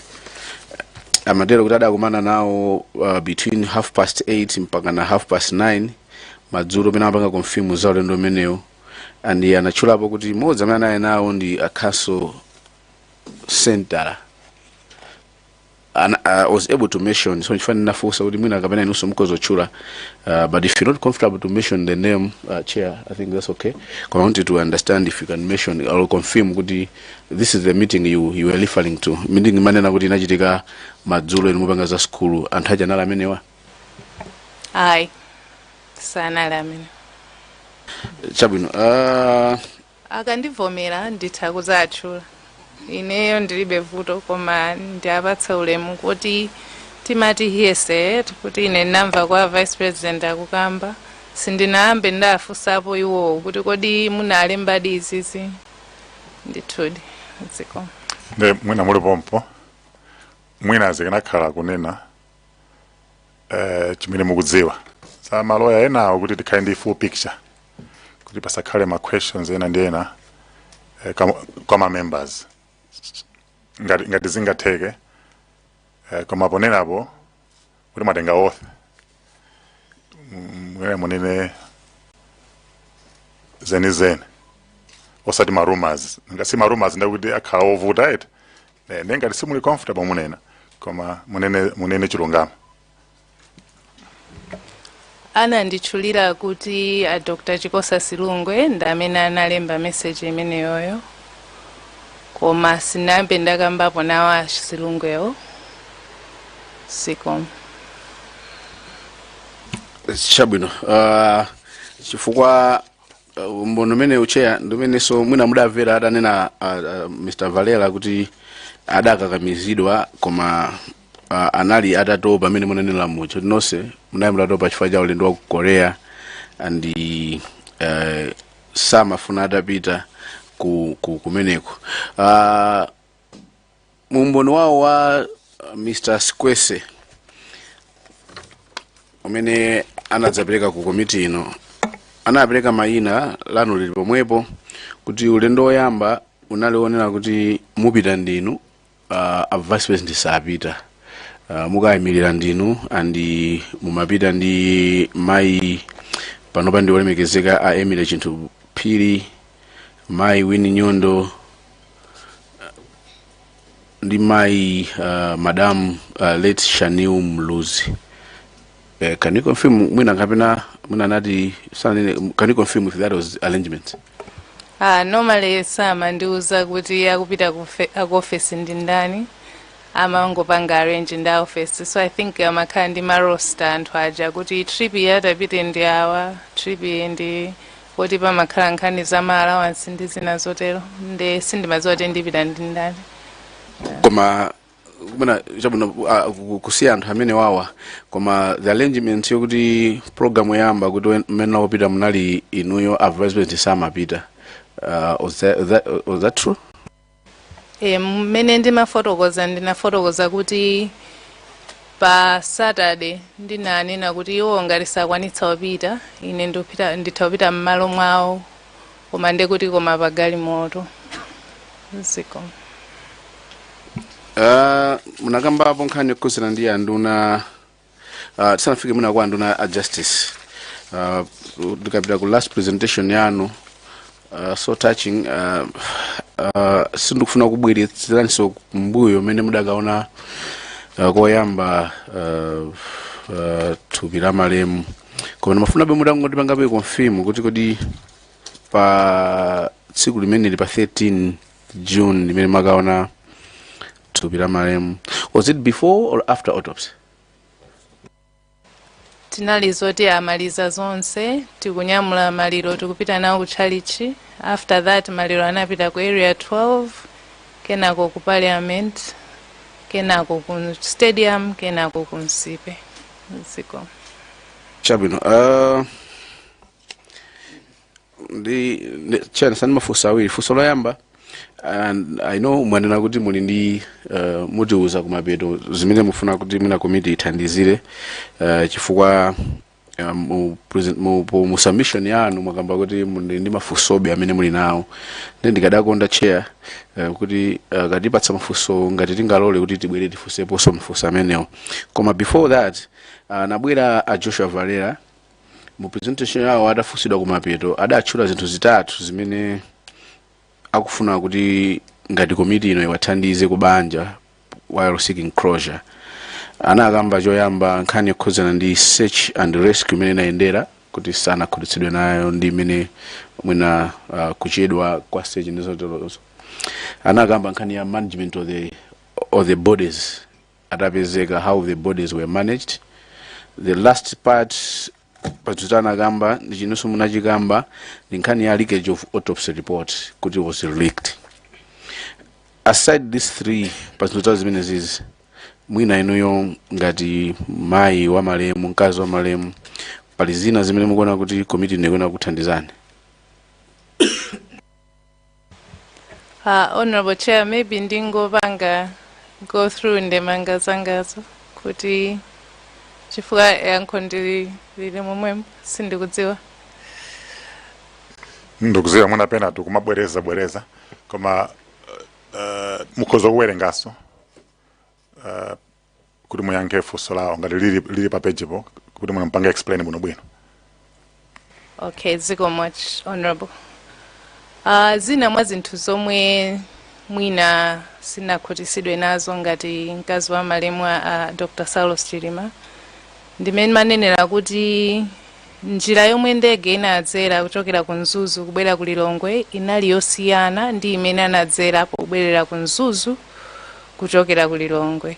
Koma maripoti amene ndinawerenga amaonetsa kuti njira inasinthidwa popanda meteorological report.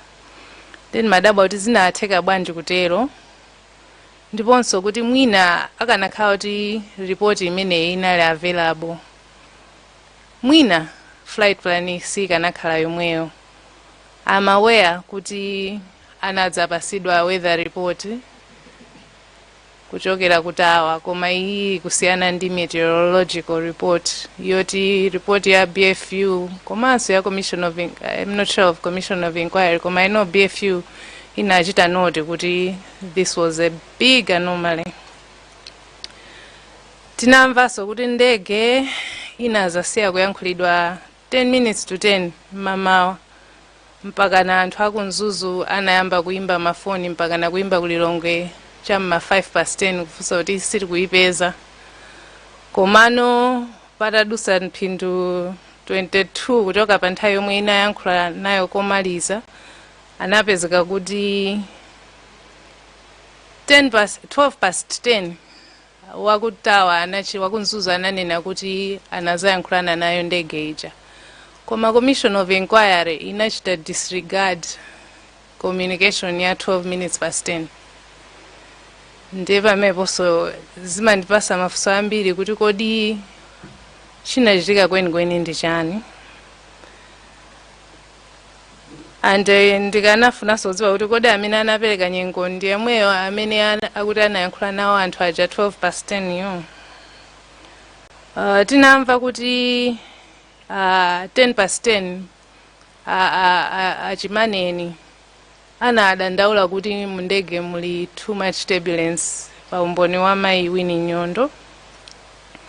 Koma wakutawa kuti 2 minutes later anayankhula nawo mapilot, koma mapilot sanaonese vuto lina lililonse. nde kwenikweni timve ziti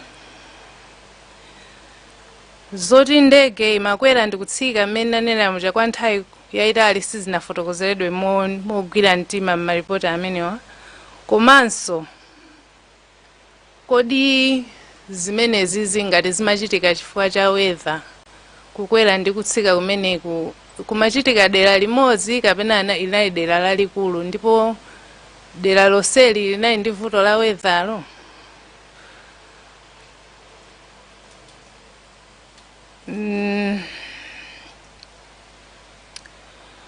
Andikoseko kunalidi nyengo yoyipa.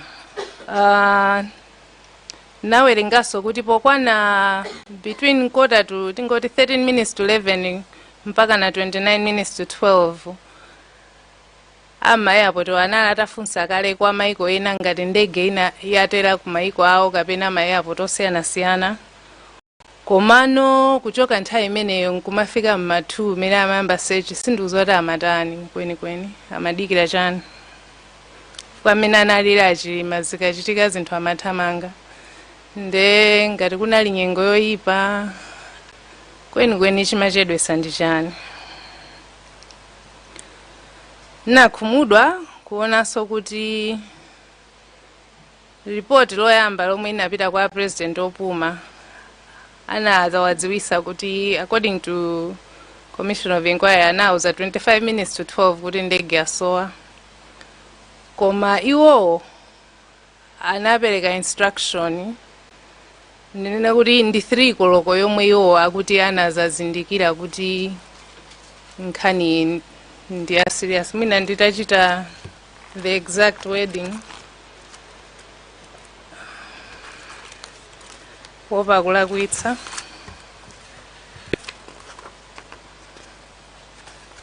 pa page 75 analena kuti it was during that meeting ya 3 koloko that His Excellency the President understood the gravity of the situation and immediately instructed that a more comprehensive search of the aircraft needed to be instituted.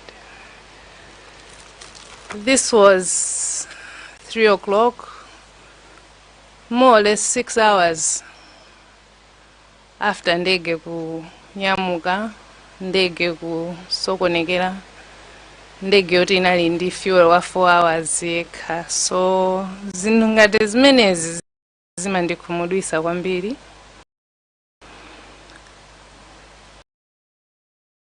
Tinamvaso kuti a search and rescue sindikudziwa kuti composition yawo ndi ndani koma anapempha ku South Africa kuti awathandize kupeza ELT ya ndege koma tikumvaso kuti ELT inafa mu 2004. Ngati amadziwa kuti sindodziwa ngati ainyaka ndege amachita form part of search and rescue team koma ngati amadziwa kale kuti mulibemo amauzira nje anthu akunjawo kuti adziyang'ana.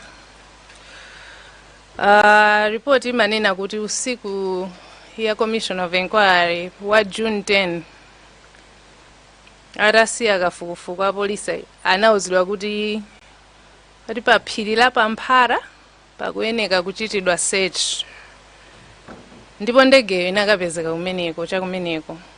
Kodi anauza kuti akayang'ane kumeko ndi ndani?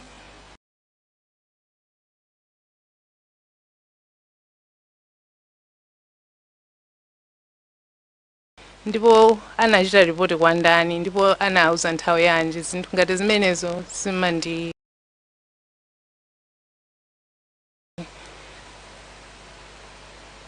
kumaganiza kuti anthu aja anagona pa mtetete pamene mwina information inalipo ndi zinthu zoti zimatisokoneza mutu.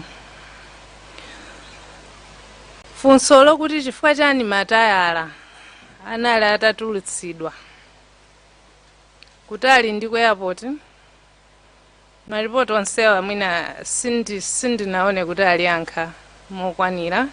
Pali ma theory inde chifukwa za nyengo ndi kutulutsa mataya sindidziwa ngati zimayenderana koma mutu mwangamu ndimaona ngati mwina inquiry kuzotithandiza kumvesesa kwenikweni kuti chimachitika ndi chani. Munaso nimafuna kudziwa kuti if the plane was trying to do an emergency landing, zomwe imachitazo zikanagwirizana ndi an attempt at an emergency landing for whatever reason, kapena aipoti I'm a layman. Report last year imanena kuti ma systems onetsa kuti ayandikira kaya ground a terrain aja magwiraso bwinobwino, koma kwa nthawi yayitali anayenda mu danger zone ngati ya yellow, mu cautionary area yoti about 11 minutes akungoenda in that area. And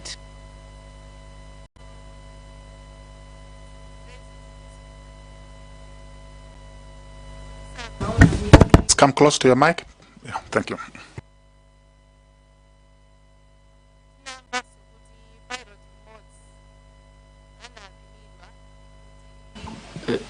Point of order, Chair.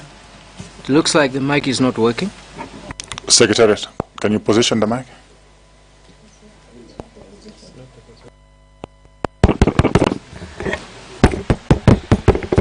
hello? Better, okay. Ndiambire bati? GPS.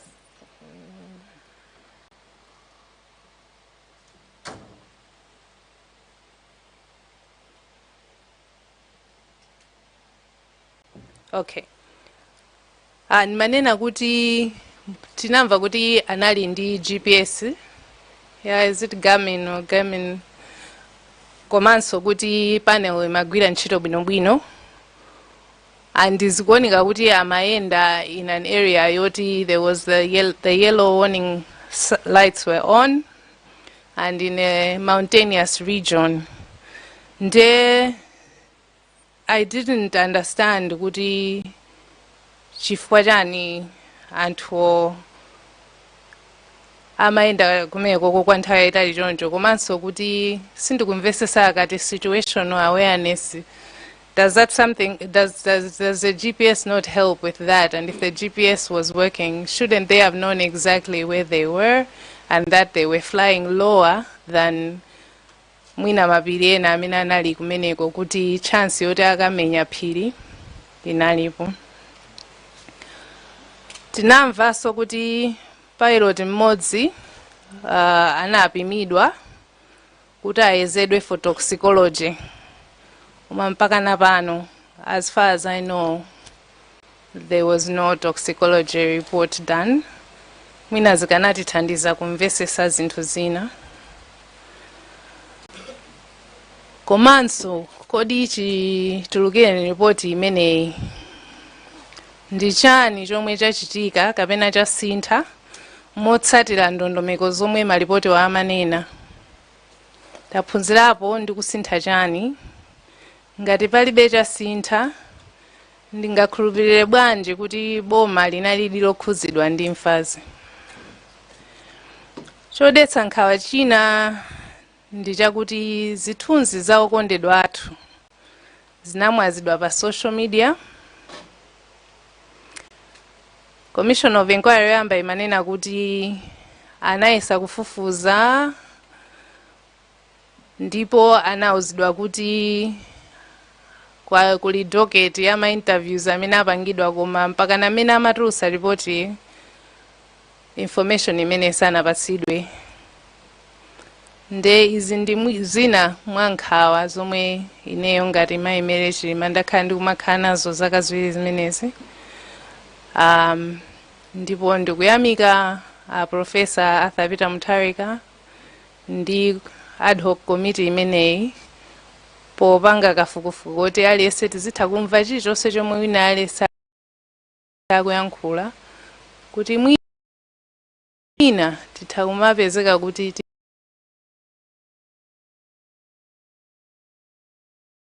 tipeza mu mtendere, tipeza mu mayankho, chifukwa saname kuti tipeze closure zimativuta. Koma ndi hope kuti tikamamaliza zonsezi mwina tikhalira mvetsesako zomwe zili zomvetsetsetsako. Zikomo. muchilungamo muli mtendere wambiri. Chair, amayanka funso langa ndinandi funso lina limodzi lomaliza. If need be kumapita kubwera mundita nabe chair.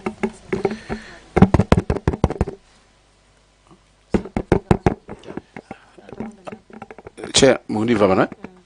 Yes, zikhala bwino kuti tizipanga respond based on my direct. Chair. Ndathokoza kwambiri maichima. Munagamba apo kuti mafunso yena amene mwatchula ndi amene submission imene anadzanena anduna aza chilungamo aza malamulo titero mwina. China chimene anakamba ndi chimene nafusa Lilongemude kuti kumene kunagwa ndegeko kunaveka mifuti ndi zina zotolozo. Sindikhulupirira kuti kamena ndisakuyankhireni. Ripoti la autopsy limene mwanena kale kuti simunawerenge ndikuwerenga chair Madam Chilima kupanga lifa kwambiri ku Commission of Inquiry report not BFU. So ndili pa page 58 imene makamba za ma results a autopsy amenewa ndi akubanja. Nkhani ya kupeza ma doctor amene anapanga ma pathologist amene anapanga report limeneli.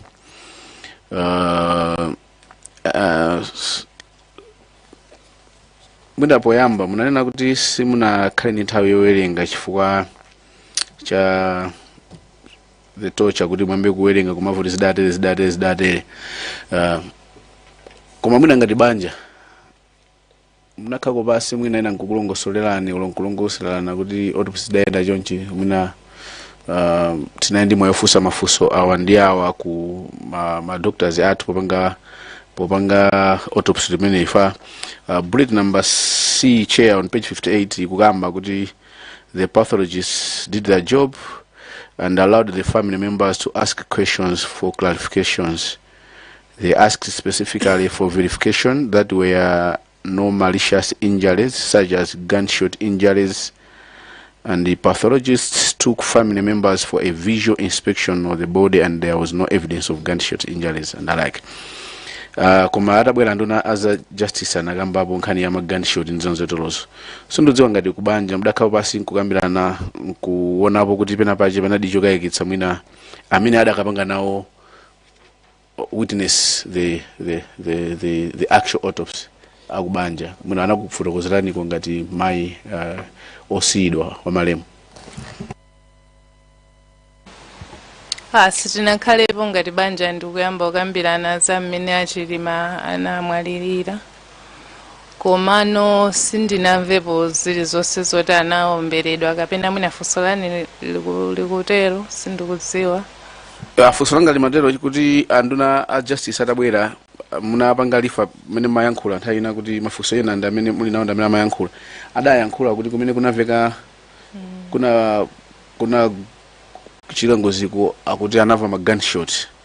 So amati tifufuzeso ngati community kuti mwina kapena nkutheka kuti palipena pamene panachitika foul play. Chifana mafunso kuti mwina inonso ngati kubanja do you have the same sentiments while referring to the page 58 ya Commission of Inquiry report imene kwamba kuti yakubanja mafunso amene adafusidwa adaona matupi amene ankapanga the family member representative amene ankapanga nawo kuyeza matupi amenewo. Chamafunso kuti ngati kubanja mudakambirana nako zimenezo kapena muli ndi mafunso amenewonso. Hayi sitinakambiranepo koma sindinamveko kuti ku autopsy apeza kuti zokhuzana ndi ma gunshots. Komabe ngati Minister of Justice ananena kuti anthu ena amati anamva ma gunshots, sindikuchita presume kuti nde kuti it meant anaomberedwa ndi anthu. It could be the plane itself, I don't know. I think chomwe ndinagwirizana nawo Minister of Justice pankhani ya ngati nagwirizana nawo in general, koma poti mwapanga ya ma gunshots yo ndiyo kuti mwina it needed more investigation to rule out not just a sentence or two without anthu kumvesesa kuti kodi izizi anazichosamo chifukwa chani. Ziko munakamba kuti chair ndifandimalize ndikanapo pa autopsy po mwakamba kuti ndamvetsetsa kusekuja mwakambira muja pa zinthu zimene mwanenaso kuti ngati komiti tifufuze mafunsano aja ndimamvetsera ndipo talemba kuti tifufuze akamabwera anthu amene akubwera ndi zonzetolozo ndikhupeso zinazo mwina mwaonena tinamba kufunsa kale ena akumayankha kale the answers are coming in before we make any conclusions and recommendation koma munakambapo kuti nkhani ya mfano malize nkhani ya autopsy. The report says the family, after Adamangida shared the autopsy reports, we are satisfied with it. I want to get your personal opinion. The autopsy report. Kupatula kupanga leakage kwa the actual unofficial report to the media and the pictures. Do you have any other mulibendi nkawazina zimenesi mufuna zitankidozera pa another fresh autopsy kapena you are certified in the autopsy report? Dinari report ndinaiwerenge in its entirety. Koma I have no issue with the autopsy report as it stands. Za kutsogoloko zomwe mukufunsa kuti pafunika fresh autopsy, I don't know, mutandiuze ndinu ngati inquiry ngani mukuona kuti direction ikulowera kumeneko, and if so, that means the family would have to sit down and discuss. I can't answer for the whole family. The lastly, BFU reports anabwera ina anagamba hapo kuti ndetse kasina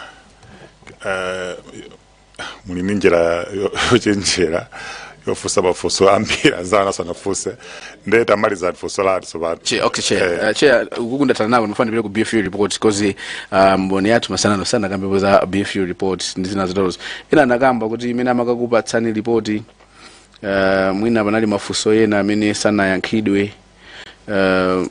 Do you fully agree to it or you don't agree? Simugwizana nawo palipena mona kuti BFU report inamisa pene ad hoc committee kutandizeni kwenka mayankho ena. Tinalidi ndi mwayi ngati ma family members kukumana nawo ABF amene analemba BFU report. Poti nafusa di mafuso ambiri. Ena amalephera otiyankha, ena amakhala frustrated ndithu kuti munalibe recorder zina zisitengaziwe. Tikafusa china iya mena ngati kuti it was theoretical in some cases. Chifukwa choti equipment mundegeyo yochita record zomwe zikuchitika in the cockpit panalibe. So they had to make a lot of assumptions and they had to rely heavily amati anali ndi source amene amapasa information ina. Titafusisisa kuti source ndi ndani anakaniratu kupereka source.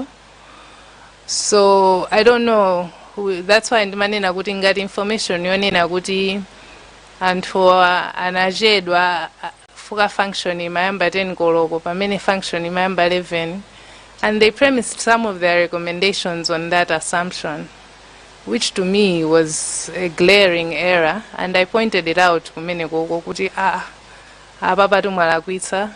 There was an whole extra hour, meaning kuti there was no time pressure at all. So what else could have gone wrong? Yeah, so mafusa BFU ina ndingada amene. Chair, that's fine. Okay, no, ndatokoza kwambiri. Ndimangofuna ndifotokoze kuti atipasa ndemanga zawo zambiri. Mukambesesa ndemanga zawozo zikupita ku phase imene tikubwera. Phase 2 ndi phase 3. Imene kuzabwera ma expert witnesses. Kuti azatifotokozere. Nde iwo atipasa zinthu zimene mpaka pano zilibe mayankho. They have questions zimene ifeso mayankho tilibe. Koma tili ndi plan kuti tikapita phase 2 ku actual flight kuti weather inaenda bwanji, air traffic control inaenda bwanji, ulendo ndege imaenda bwanji, ndi pamene kuzakhala ma actual witnesses ndi ma expert witnesses. I'm sure mukamaza mvera mayankho ena azakhalapo.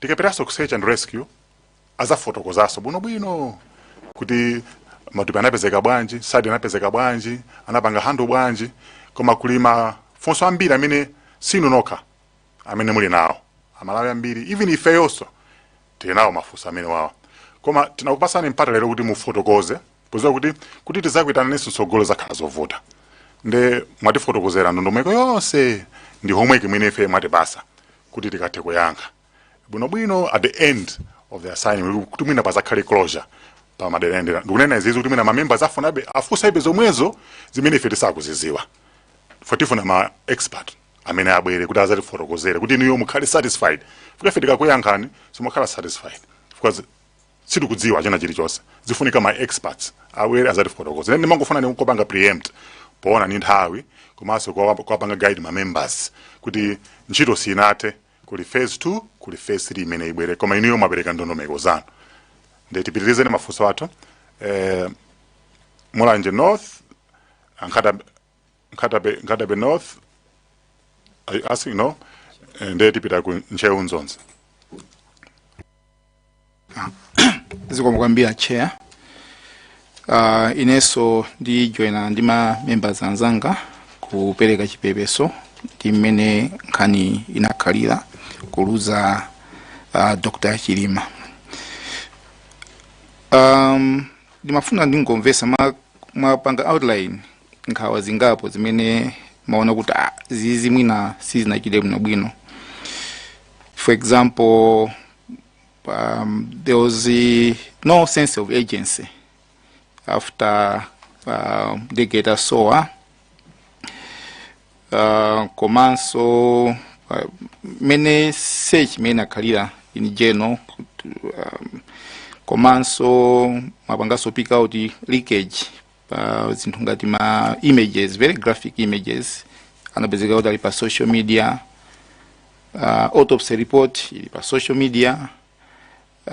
Kupita kumaliro security osakhala bwino befitting kuti family ya late VP ikupita kumaliro. Ndiye considering ndi mmene zinakhalira zinthuzi zikuoneserabe kuti mwina sana zikepo mtima kwenikweni. Then mfano ngofusa kuti what was the relationship prior to the incident between the late VP and the government in general, the office of the presidency, the security agencies? Is it the way they treated the whole incident? Is it a reflection of the relationship that was there prior to the airplane crash? So ndifuna ngofuna ubale unali wotani chifukwa chakuti maikapo zingapo kuti munthu woti anali vice president tingadikire mpaka 24 hours kuti apezeke ma pictures angozi alimbwe. Ndeni ngofuna kufuza kuti ubale unali wotani. Zikomo kwambiri. Mwina mongo yankha mwachidule ndinene kuti yes, it was a reflection of, or rather it was the nature of the way timakhalira timakumana ndi zinthu zosiyana zina public zoti alesa amaona kuti apa tuzalakwika, zina zoti mwina sitiyankhula. Koma to be honest paja timachokera ku kesi yoti apati nawo ana boma la tonse la manga. That in itself says a lot. Thank you. Ndimangofuna ndi mwina njira ina ya fosolina ana social relationship. A former vice president anali hard working kwambiri. Amamawi tonse timadziwa. Komanso anali munthu amene anali very loyal. Nde funa timvesese kwa inu kuti ilipo tsiku limene a former vice president anakana kutumidwa ntchito. Pakuti ulendo uwu tikudziwisira kuti anali delegated kuti apite ku Mzuzu, kuti apite ku Nkatabe. Mukuona kwanu ndimene mumadziwira iwowo kuti anali ene position kuti atha kukana kapena amene kuvomereza? Hayi, iwo sakanakana chifukwa amalemekeza kwambiri mpando wa upresident, and he was very bureaucratic in it, kuti respect that seat, and he was actually looking forward to be assigned izinthu chifukwa pa nthawi yambiri amapezeka kuti ntchito zikuwachepera ziko. Zomba Tondo? Yes, thank you so much, Chair. Yeah, I think Chair Mundo Lasso Naneso, ndipeleke my condolences to the entire family through my Mary Chilima. Ndimafuna Chair ndikangati pang'ono ndikufoke mafusambira amene afusa North is linked in these mene ndinayi nazo. Nde mwina ndiyambe ndi ililonena kuti ndimangofuna maganizo anu motengera ndi mene mwayankhira kangati kuvomereza kuti kati pa malemu achilima Salos Chilima ndi akuboma pakuoneka ngati panali kukayikirana ndi mene mwakambiramo. Nde ndimafuna kungokhala ndi chithunzithunzi kuti ndimaona apa mmene mwaperekera ndondomeko yanu mukunena kuti panakhala about 5 hours asanakuuzeni chomwe chikuchitika. Phone yanu ngakhale inali yoyaka. Komanso mmamva bwanji pepani mwina ndikukumbutsani zowawa, mmamva bwanji kuti Dr. Skwese abwera kudzakuuzani pakati pa 3 koloko ndi 4 koloko, mnanena kuti inali itapitira 3 koloko komanso isanakwane 4 koloko ngati ndakumvani bwino. Nde mmamva bwanji kuti Dr. Skwese abwera tsiku la ngozi lomwelo akuuzani kuti ndege yagwa, komanso ndi amene ali wankulu kwambiri kuposa aliyense ku office kwa malemu amuna anu, pamene nthawi yomweyiso nthawi imene akuuzana Skwese a president akulengeza ndi boma lonse kuti panopo ndi tikatingiraso pa page mene munatipanga lifa pa page 75 kuti chamma 3 koloko ndi pamene a president anazaona kuti nkhani yokhala ngati ndi serious, koma nthawi yomweyiso ndi imene amakuuzani a Skwese amene ndi modzi mwa boma kunena kuti ndege yagwa, kutandauza kuti chithunzithunzi chimene tikuchipeza ifeyo nchonena kuti zinadziwika kuti ndege yagwa ndi aboma pa nthawi imene itangopitirira 3 koloko. Pa nthawi yomwe ndege aboma akunena kuti yagwa, koma president akupita kukaluza dziko la Malawi kuti kuyambira panopo ndege yasowa tiyamba kuyang'ana muzitipatsa ndauza ame kuti azitipatsa malipoti amene ndege kafukufuku akuyendera mawu azifolo aliwonse. Chonsecho kumbaliku akudziwa kale kuti kudzera mwa Skwese akudziwa kuti ndege yagwa. Mutalumikiza zimenezi ngati nafedwa pepani munamva bwanji kapena simunaganizire kumbali imeneyo? Zikomo kwambiri honorable. Pa nthawi imene yoyo sindimadziwa kuti chikuchitika mwina kunjaku ndi chani kaya kwa president kapena zimenezo tinazaonano powerenga.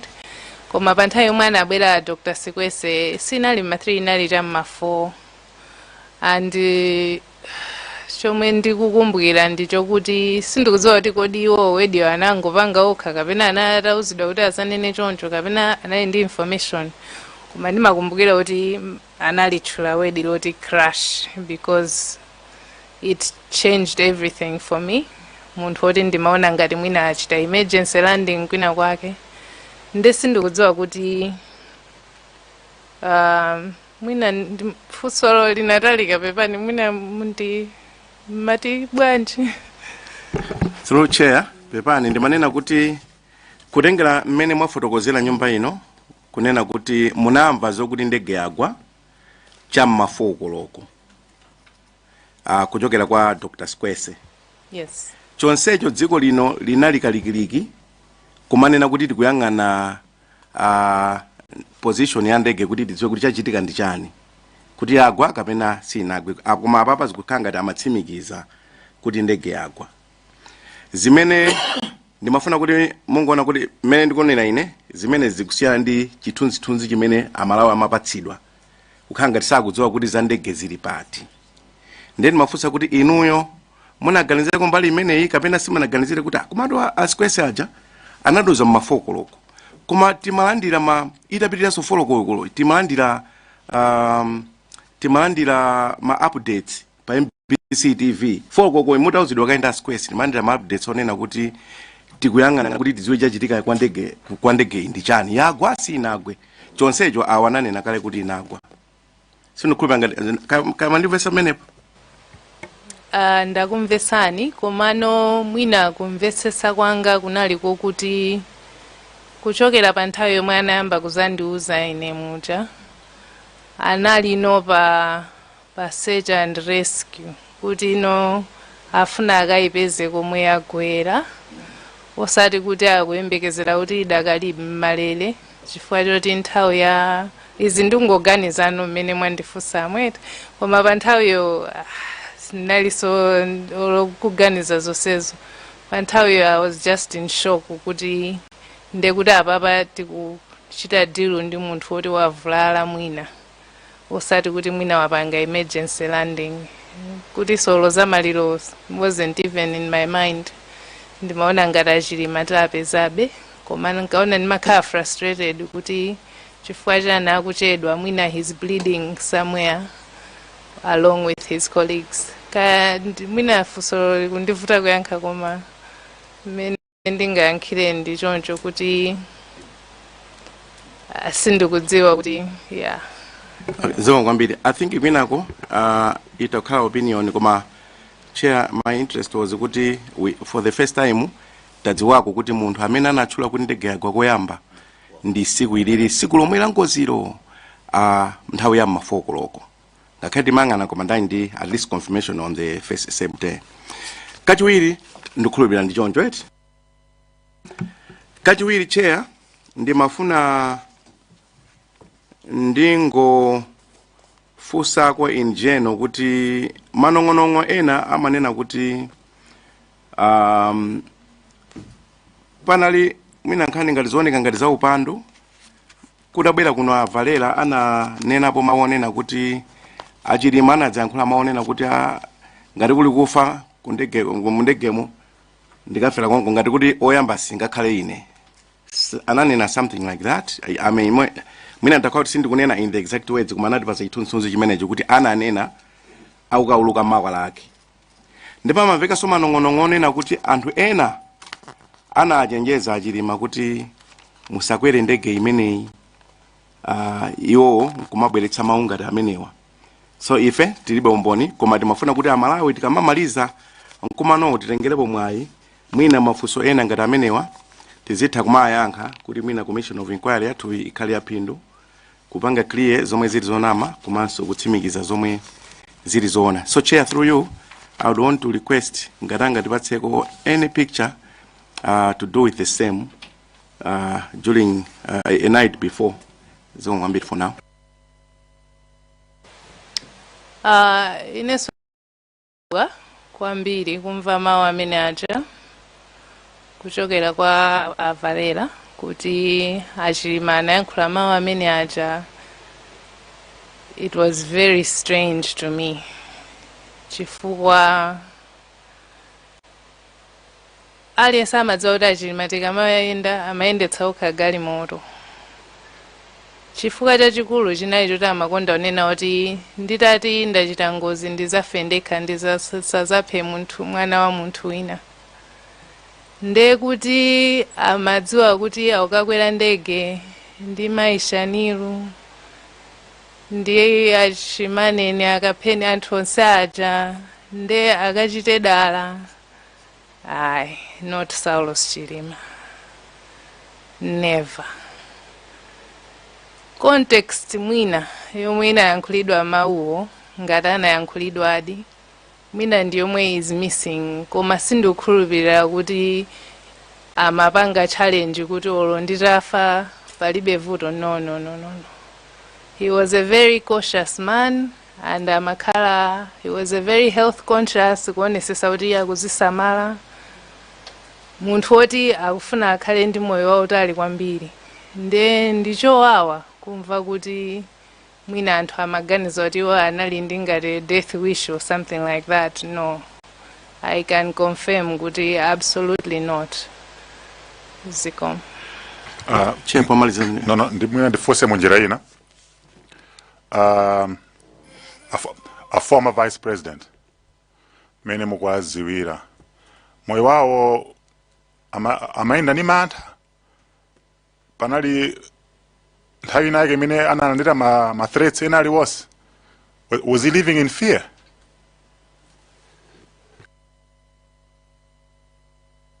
Our vice president was cautious. Chifukwa ndizira amakhala atcheru nthawi zonse ndingamasulire choncho. Mbuyo mu ma attempts alipo on record, so I don't want to go into detail. Koma we are aware of him being stoned ku Palombe, Machinga, I think at some point Mangoto or something in nthawi campaign. So ma attempt ena amatha kubwera anthu mwina woti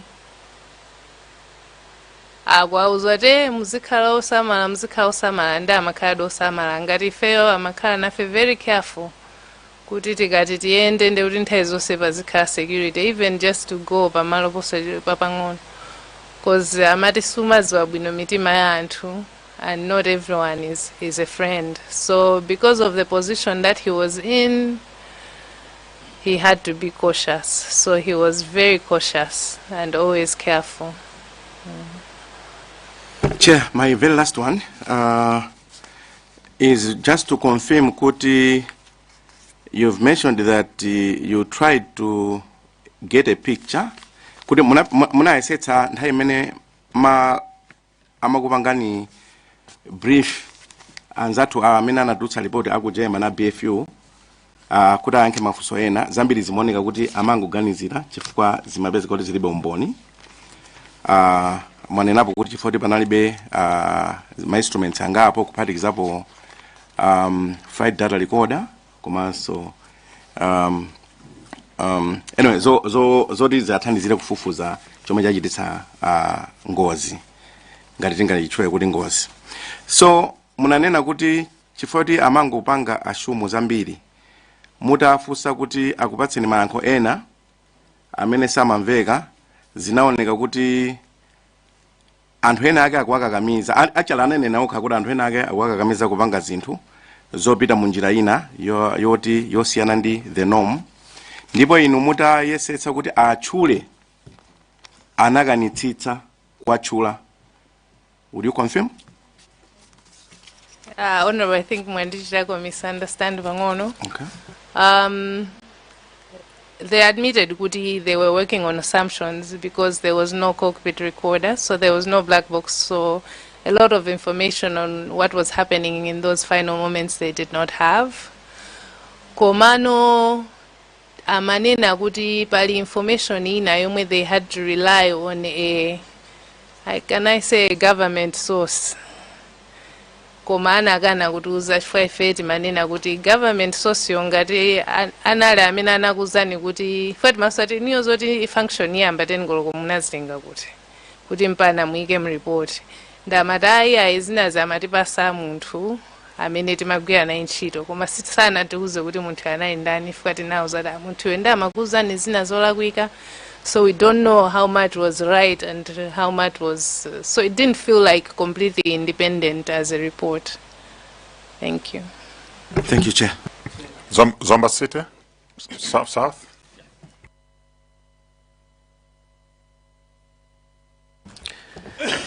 Thank you so much, Chairperson. Madam Chirima and Mike Amoto. I would like also to join my friends in conveying our condolences from the people of Zomba City South. Pepani kwambiri. Ndini mafuso atatu kapena naye, ndingofuna just to follow up. Ndili pa page 2 ya report yanu. I think sindowerenga paragraph yoseyo. Kuma munalemba kuti I was therefore surprised when later he informed me that he would go to the funeral. I asked how, and he said that the presidential program had changed from 1 to 5 p.m. departure. Pamenepa, did he inform you where this communication came from? No, he did not, Honorable. Yes, thank you very much. I'll move Madam Chirima to page 3. Munalemba za around 3 p.m. kuti mai Valera anakupezani. Ndi iwo ndi amene ananena kuti the plane was missing. Tangochita ni confirm kuti nthawi imeneyi boma linasana kuuzenibe kuti ndege kusowa chifukwa rescue efforts, search and rescue efforts zinazitayamba chama 12:45. Tachita ni confirm kuti boma linasana kuuzeni officially. Ayi, boma linalisana nene. Zikomo kwambiri. Ndipitirirabe pa page yomweyo anzanga kuzomba Thondwe anafunsa za Dr. Sikwese kuti anatiuza kuti the plane had crashed. Ndemwe achitaso confirm kuti mawu ake anali omwewo crashed. Ndena neso ni maganiza zomwezo kuti komatu tinali tikuuzidwa kuti ndege yasowa koma apana kuuzani ndithu crashed. Ndemwe achita confirm. I hope it's on record kuti mai Chilima anatauzidwa kuti it had crashed. So chair, this is for noting. Ndipitirirabe kupita page inzake mafunso anga ndongofuna confirmation mai Chilima. Pa page 4 mukuti around 11 a.m. I started getting condolence messages. Tukumbukiranso kuti malipoti amene tili nawo ndege inapezekanso around the same time. Tachita niso confirm kuti boma nthawi imeneyi linasana kuuzeni kuti ndege yapezeka itagwa. I confirm koma mwina ndinene kuti palibe wa boma amene anabwera kuzatiuza kuti ndege yapezeka kapena kuti Achilima amwalira. Tinaonera pa social media. Zikomo kwambiri. Ndiye ndipita chakumapeto. Munanena kuti mukupita kunsipe anthu amagenda ena kumati taimani tiaone a VP komaliza. Ndiye munanena kuti you were given inadequate protection. Ndimafuna mungochita describe the security detail at that time. Kuchoka kuno kafika kunsipe. What was the security detail like? I think it inali manja mwa MDF komano ngati ndisakunama convoy yathu inalibe ya magalimoto angapo koma MDF ngati anakwana 10 ndakayika komanso chifukwa choti moyo wawo khala mkazi wa VP zoenda maconvoy tinazolowera ndi makhala ndi formation yake yomwe amapanga anthu akamayenda koma timapezeka kuti anzathu a MDF mwina formation imeneyoyo imavutirapo moti to be honest apolisi athu amene tinali nawo had to eventually take over ndikuyamba kuchita radio kwa anzawo kuti timakumana timati tikamafika mwina padedza tikuchitanso join ndi apolisi ena kuti tizikhanga tichulukirana tikamakafika mwina kumapeto adedza antchewa kuchita take over etc. So police had to come in because of the work of our close protection officers who now took over from it's unfortunate but it's the truth kuti the way the MDF was handling it with their small numbers and my crowd mina amakhalira tikamafika mu city center there would be hundreds and hundreds of people onse afuna agwire coffin onse afuna. So with 10 people at some point one of the MDF anadza khanga dafuna kugwa and timaziwa tu yakangogwa ndekuti afera pompo apondedwa. That's how bad it was tikamaenda ma city. So we were very traumatized kuti MDF tikamachita approach city center akaona chigulu cha anthu chija amazangoima suddenly ndekuti aliyese kumbuyo makhala sudden pamene normally umayeneka kuti ina ikuenda uku ina ikuenda uku kuti uyu akamayima uyu sathe kuyima wakumbuyo kwali patali koma mukakhala ndandanda otere there were a lot of things that didn't go well in terms of transportation yokafika kunsipe siko chairperson zikoma kwambiri convoy imene inandidusa pa Lake View ndi ndikumvesesa chimene mayi Chilima kunena kumalizira chairfunso lomaliza chinatengera president opuma mu presentation yanu komanso tinazo ma records 4 months kuti commission of inquiry aichite institute ndimafuna be mungotiuza kuti ngati family nthawi imene ija 4 months sitikuziwa chimene chanchitikira vice president wathu inuyo bambo akunyumba ngati family mmamva bwanji chairperson I submit. Zikoma kwambiri honorable. Actually ngati family tinazaisa kupemphapo kuti mwina tipeze mpata kuti tikakumane ndi president tikafotokoze madando athu osiyanasiyana koma unfortunately I think tinazangi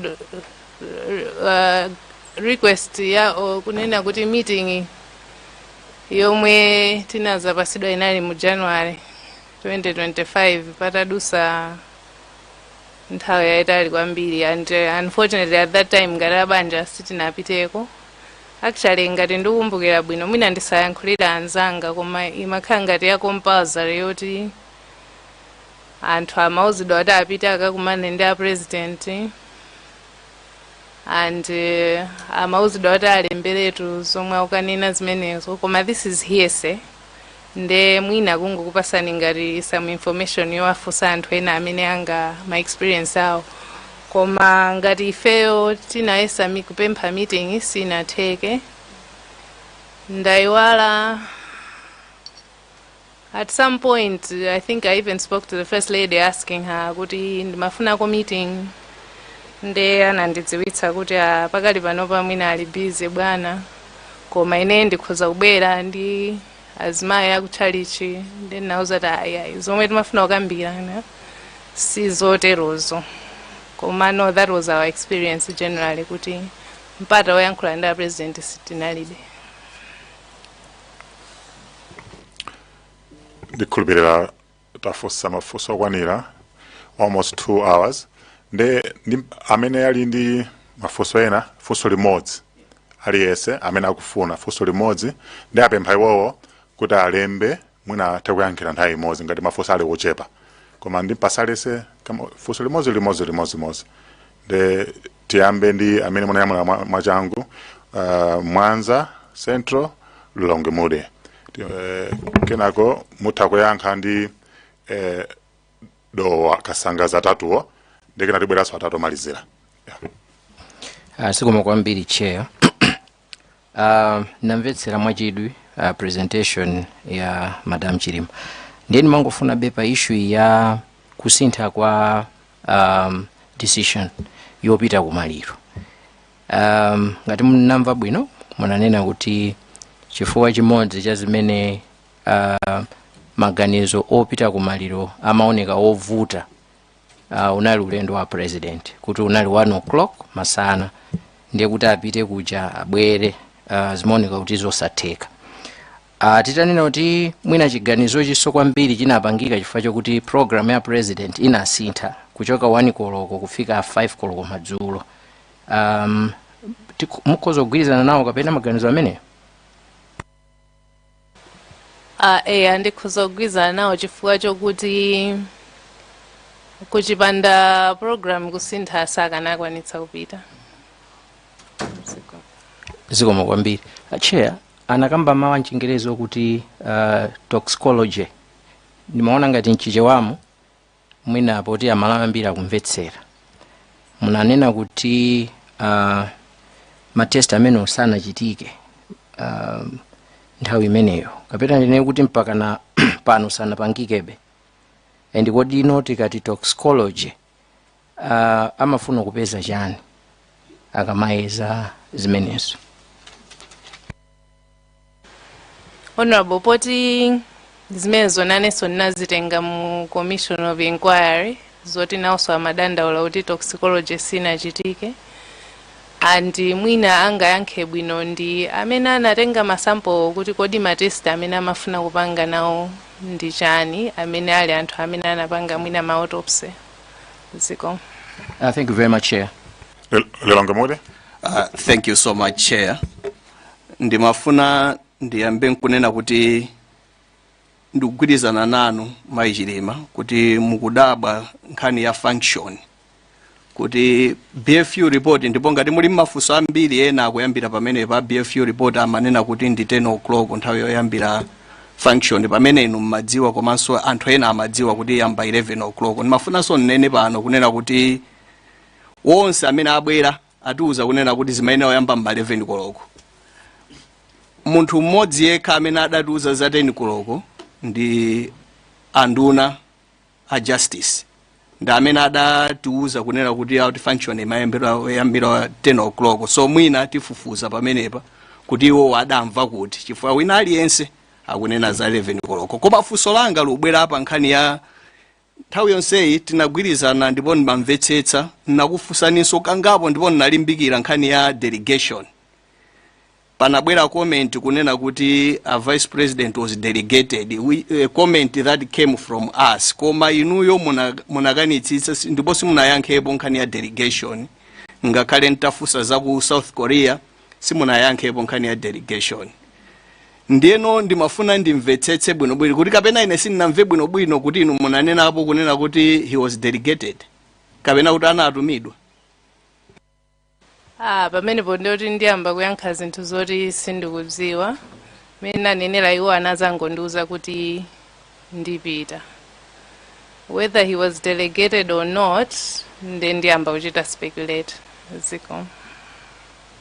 Dr. Sangasi. Zikomo kwambiri Chair. Munadzafotokoza Mayichilima kunena kuti kuchokera pa page 75 ya Commission of Inquiry report a president amene ndi a former president anazindikira kuti nkhani ndi ya serious chama 3 o'clock. Ndimafuna ndidziwe kuti kodi ni ndani weniweni mwina mu report mwamene anapereka information imeneyi kuti 3 o'clock ndi mene a president anamba kukhala serious kuti ayi nkhani ndi ya serious kwambiri chifukwa kunoko ku committee kuno tinalandira information kuchokera kwa anduna akale ahale mkandawire kuti itatha 4 hours kuchokera pa nthawi imene ndege inanyamuka kukiya amadikira kuti 4 hours ithe chifukwa amaganiza kuti no popeza muli fuel wa 4 hours mwene ikhoza kukhala kuti ili kwina kwake koma chamma 1 search and rescue inayambika ndipo mukukamba kwawo ahale mkandawire amanena kuti amalumikizanabe ndi a president opumawo komanso a commander. Ndimafuna ndimvetsetse bwinobwino kuti za 3 o'clock zikuchokera patipati. Honorable Nelson nangowerenga mu report zimenezo chifukwa alemba kuti at around 1500 hours the SPC, the MDF commander, the Inspector General of Police and the Minister of Health went to Kamuzu Palace to see His Excellency the President. It was during that meeting that His Excellency the President understood the gravity of the situation. I'm just quoting the report. Ndesi ndingaziwe kuti mwina amene analemba report onda amene anganene kuti akati understood the gravity of the situation at 3 o'clock amatanthauza bwanji. Mangofuna ndive clarification kuti mwina mukumvetsetsa kwanu mmene mudawerenga report yo maona ngati kuti no mmene zikunenedwa kuti a president anapanga understand gravity of the matter around 3 ndiye kuti search and rescue inayambika nthawi imeneyo kapena inayambika mwina nthawi imene amanena ahale mkandawire kuti immediately after 4 hours chama 1 search and rescue inayambika. Zikomo kwambiri honorable. Report ikupitiriza kuti it was during that meeting that His Excellency the President understood the gravity of the situation and immediately instructed that a more comprehensive search for the aircraft needed to be instituted. Ndekuti mwina, the prior search was not comprehensive. That's my understanding. Ziko. Last questions? Nzonzi, Chair Nzonzi Vai, and then there's Agasina, Deti Mariza, Kunagondi Zomba City. Ziko mwambira Chair, kutipatsa mwayi anthu akunchewu zozimvaye kuti ndiafuseko mafunso awiri Madam Chilima poyamba pepani chifukwa chakutaya okondedwa wanu komanso the Vice President. Kumawaku mai idini anauza komiti ino kunena kuti adayitanidwa ku area 30 kuti akatenge zina kapena tunoti katundu wa anthu amene adachita ngozi ndikumwalirawa ndipo iwo adakapatsidwa foni.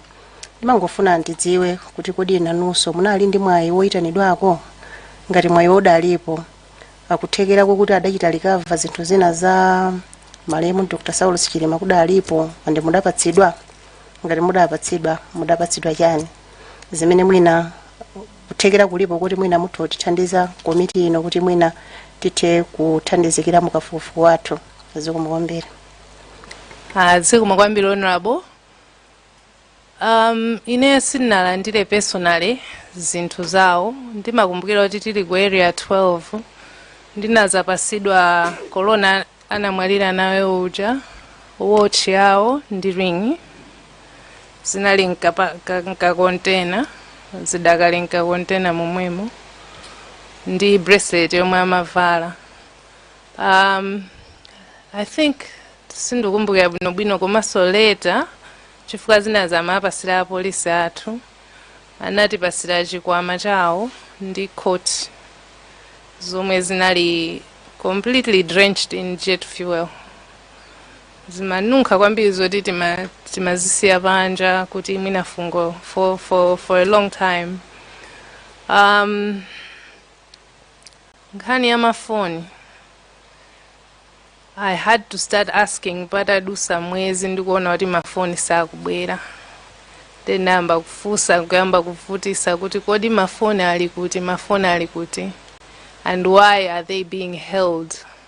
Zina zonse mwapereka mosavuta mosafusidwa koma mafoni were withheld until over a month pamene tinazapasidwa mafoni awiri ophwanyika. I think we are missing one, but I can't confirm, but I think he had 3. Komano tinapasidwa after following up kuti kodi mafoni bwanji, because I just felt like kuti I didn't understand why they were being kept for so long. Ziko. Thank you, Chair. There's Agasina, and then Timaliza ndi Zomba City South. Chair, Ndenga Nthawi for the mafuso angaba mafuna ndifuse. Mvai has just asked and the anafusa so ku lungemude ya delegation. And the mafuna ndifuse just supplementary an extension ifuso mena fusali long nchewu Mvai. Ya katunda minemu anapangidwa recover. Nkani ya phone. You said you think he had 3. Muganza nani mafona I wanted you if you can be certain nani mafona ngati out of the 2 muna ndilawa. Nalo awilo kawo bana banaso phone ina. And if those phones wanaloda anaphwanyika enamati the phones were tampered, some information were taken out in the phones. If you can if you are able ngati mungathe kuyankhula apo mankhani mene to confirm or speak something about it. Court ndi the bag idapangidwa recover tinalandira mboni kwa Valera anena kuti he was manoda akafika kunzuzu akavalira kunzuzu zovala kuti apita no kumaliro popita sanavale suti ngakhale anthu amanena kuti ena amakabe kuti ayi mwina zovala zimene zinaoneka mthunzi zinazo zimene adavala ku nyumba. I'm not so sure if you're comfortable to speak about it. Ndikuti zinabwereradi zovala zino zina bag imene inabwera ndi enawo. Pomalizira chair, I only ask the Madam Chilima, mwandiwerengera bwino page 75 on that bulletin at around 1500 hours imene kamba za comprehensive search rather. Through chair, I would ask you Mugankafusao if you can read for the committee and your understanding of it, the paragraph above at around 1500 hours. The commission further established that. I would want you to just to read that and speak to it if you can. As a chair.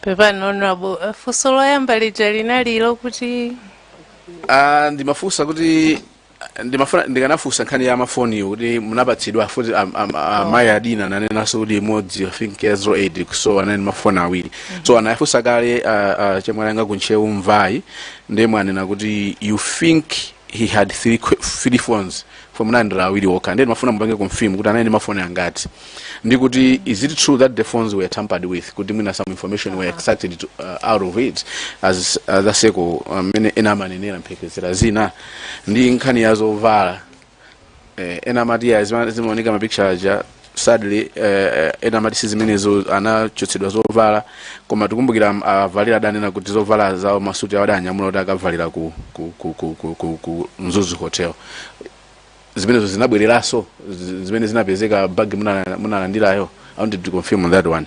The last kungondiwerengera the page 75 paragraph ya mwamba ya imene munawerenga musimwaje. Okay, zikomo kwambiri. Mafoni I can't confirm kuti anali awiri atatu chifukwa chokuti amasintha nde koma ine nalandira awiri and mwina ndophwanyika kwambiri kuti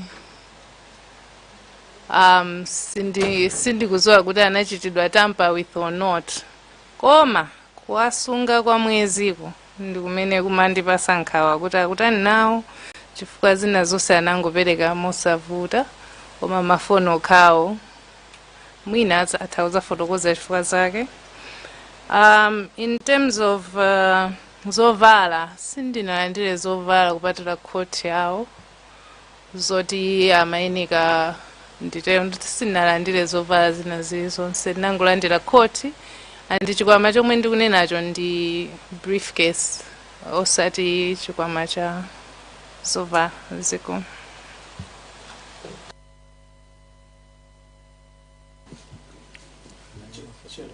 Yeah.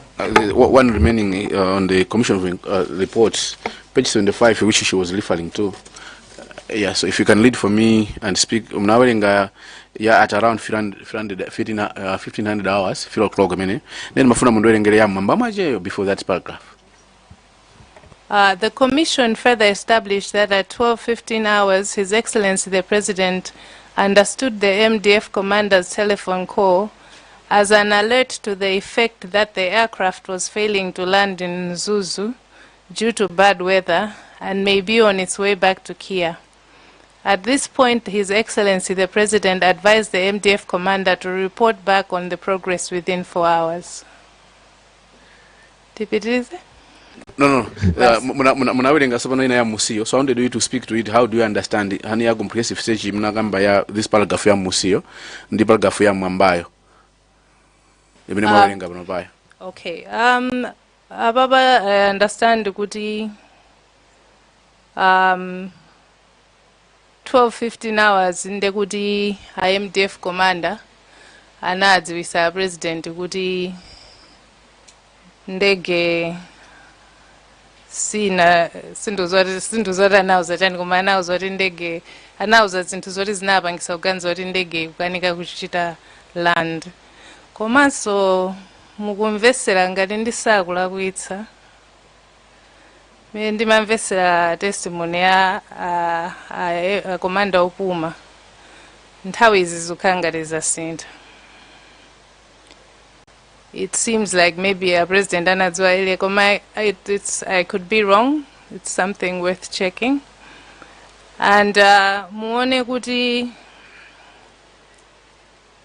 pena vake anazalemba sokuti at 11:35 ndi pamene anauzidwa nde it's very confusing kuti nthawi yeniyeni inali itiyo, but all I can take away is kuti there was no sense of urgency. Thank you. Timalize ndi Zomba City South. Zikomo kwambiri chair. Ndimangofuna Madam Chilima kuti achite confirm kuti SKC anaziwa za anachita decide zopita kunkatabe madzulo. Tachita ni confirm madam. Madzulo hapa 9 June. Zikomo kwambiri honorable. Ineo anandiuza usiku. So I can't really know what time he decided. Zikomo.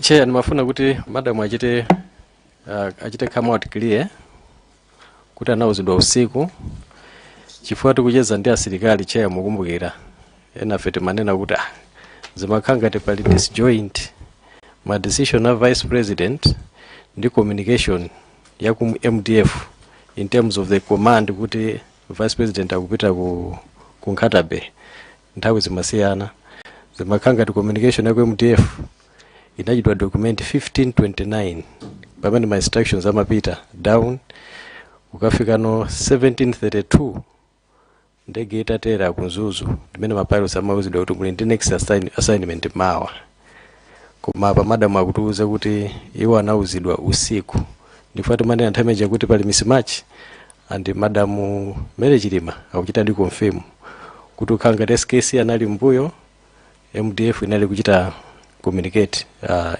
in advance before the vice president. I just wanted to say that.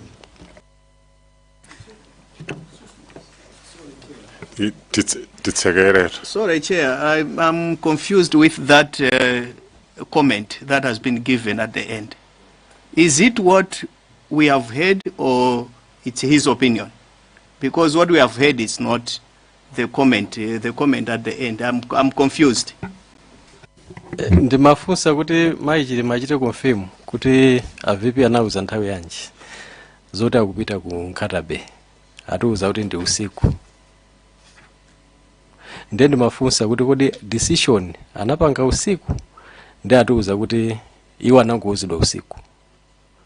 Ndiye ndimanena kuti communication ndinafunsanso atabwera azathu a ame kuti bwanji zikhanga zikusiyana chifukwa mu MDF report communication from MDF headquarters to operations was at 1529 ndipo mapilot anauzidwa ati 1732 atafika kunzuzu mukhoza kukumbukira kuti zimene zinali choncho. Then machita no follow up with Madam Chilima kuti kodi iwo anauzidwa nthawi yanji to reinforce kapena to dispute that disparity that we had detected area ndiye akutiuza kuti anauzidwa usiku. Ndiye ndikunena kuti that discrepancy still stands. You might want to comment on that, Chair. Through Chair. No, I'm not opening debate for members. Immediate debate, immediately can be sane. And if I think it's probably stating his opinion. He may have to defend it as a figure analysis. See for Madam Chilima, I'm agreeing with you. Could you the opinion now? At an appropriate time, if this is a material, a substantive issue, we'll have to discuss it, all right, and frame it up. I'm sure I've answered you Longemude. So, mango fana tunde amasule, Madam Chilima kuti mafuso damaliza. Yani mango fana kudziwa umoyo wanu kuti jogere ntsiku limene uzafika tsiku la lero. Mukuyang'aniridwa, mukusamalidwa, boma likukusamalani. Ndipo chiyembekezo chanu ndi cha mtundu wanji. Pokala anafedwa, kuli mapensioni, kuli madamages, ena ndi ena. Chiyembekezo chanu ndi cha mtundu wanji. Zikomo kwambiri Honorable Chair. Ndinene kuti chichitikire ni zovuta. Ma benefits anapitirira mpaka na nthawi yomwe tinakavota. After kuvota, tinabwerera to being normal civilians. I think about maybe 6 weeks ago, Honorable Chisale anandiuza kuti ndamva kuti mulibe security ndikudziwiseni kuti president anena kuti tikupaseni security, ndanatipasa apolisi apageti ndi oyenda nawo amodzi. Komano in terms of ma benefits ena onse zimenezo zinatha. Koma my understanding is kuti act yathu simachita provide, and I think my understanding from kuyankhula ndi Honorable Chisale kunali kuti they are trying to amend the act kuti it should now start taking care of anthu osiyana-siyana ngati ifeyo, oti mbuyomu panalibe provision ina iliyonse. Koma ndinene kuti aboma lakale anati they maintained mpaka na nthawi yomwe the governments were changing. Thank you. In terms of pensions, tinalandira. Koma pankhani ya ngozi specifically kuti any sort of compensation no. Ziko pepani ndati ngozi koma crash zikomo. No, natokoza kwambiri chifukwa ifeyo, so apart from your mental state, your welfare yofunikira kwambiri kuti mupitiriza kukhala bwinobwino, kuzisamalira, kuyang'anira ana, kuti somwina masomphenya ena ndena amene anali nawo a former vice president mwakwanirise, koma china cholinga chawo kuti banja lanu likhale bwinobwino. Nde tikhala nafenso tikuwunikira mbali imeneyo ya compensation yo ikanachitika mwachangu zikanatichitira bwino. Koma ndikuthokozeni kuti utacheza nanu pa nyengo yovuta yowawa, koma mwatifotokozera za kumtima kwanu. Ndikakumvesesani mumanena ndi mtima wanu wonse, mukhudza simumabisa china chilichonse, mafotokoza china chilichonse, zatipasa chithunzithunzi chokwanira. Pana mbali ina imene ife timaziziwa, timadikira kuti mwina timve mbali yanu, koma kuti magaps ena ndi ena, ma gray areas ena ndi ena amene tikhati kufufusa ndi kutsimikizira ndi komiti ino igwira ntchito yofufuza kuti mpaka na chilungamo chidziwike, chenicheni chidziwike, kuti mwina pazakhale closure tsiku lina. Koma ndikuthokozeni kupezeka kwanu. Pempho langa ndikuti Ambuye akutsogolereni, akhale nanu, akutontezeni, akupaseni mphamvu. Ambuye akhale nanu. Mutakumasuka kuti pepani Honorable Chair, ndingonjezerapo zinthu ziwiri. Kuti panali family member amandikumbusa Auntie Rose wakuti tili ndi achibale athu achiwotha amene anali ndi zolankhula pa nkhani ya autopsy, poti iwo analipo. Nde mwina it might benefit kuti titamva kuti zomwe angafune kunena ndi zotani. Ine sinafune kumva ma details azomwe zimachitika kumeneko chifukwa amakhala munthu akunchekacheka. I did not want to hear that. Komanso poti mwakamba za welfare, ndati ningonena kuti pakali panopa ma school fees ana about 18 anthu amene anamwalira pa ndegeja, kupatula aine mwina ndi awiri ena, mafamilies awiri ena. Ife tikulipira fees ngati SKC Foundation kuyambira nthawi imeneja mpaka na pano. Nde mutati mwatithandiza welfare. I know anachoka anthu m'manyumba a polisi etc, and now they are stranded and struggling. I have to mention Honorable Use anathandiza kwambiri mapension a anthu ena samatuluka, koma anatengapo mbali mpaka na anathandiza azimayi aja. Koma ndi zinthu zoti avutikira fuka ina, I think pension alandira chaka chomwe chino. so kuvutika upo kulipo, ineso moyo unasintha, unasintha. So the changes are there. Ziko kwambiri. Kapena mulini mawo malizira? Ndamenewo ngakhale moyo unasintha koma ineyo ndilibolako kwambiri kwa basi kuti tinali anthu oti mwina private sector beforehand koma ena anzanga ziko kwambiri. Nditseka ndikuthokozani kachiwiri kachitatu kupezeka kwano, tikufuneni zabwino zonse. Ife timaunyalirani musaone kuti musakuone ngati muli nokha, amalawi onse mukaona ena ali mulumu momo ali nano, simuli nokha ayi. Zinachitika koma tikuyenda limodzi ndithu, koma ambuye atitsogolera mukhoza kumasuka. Zikomo kwambiri.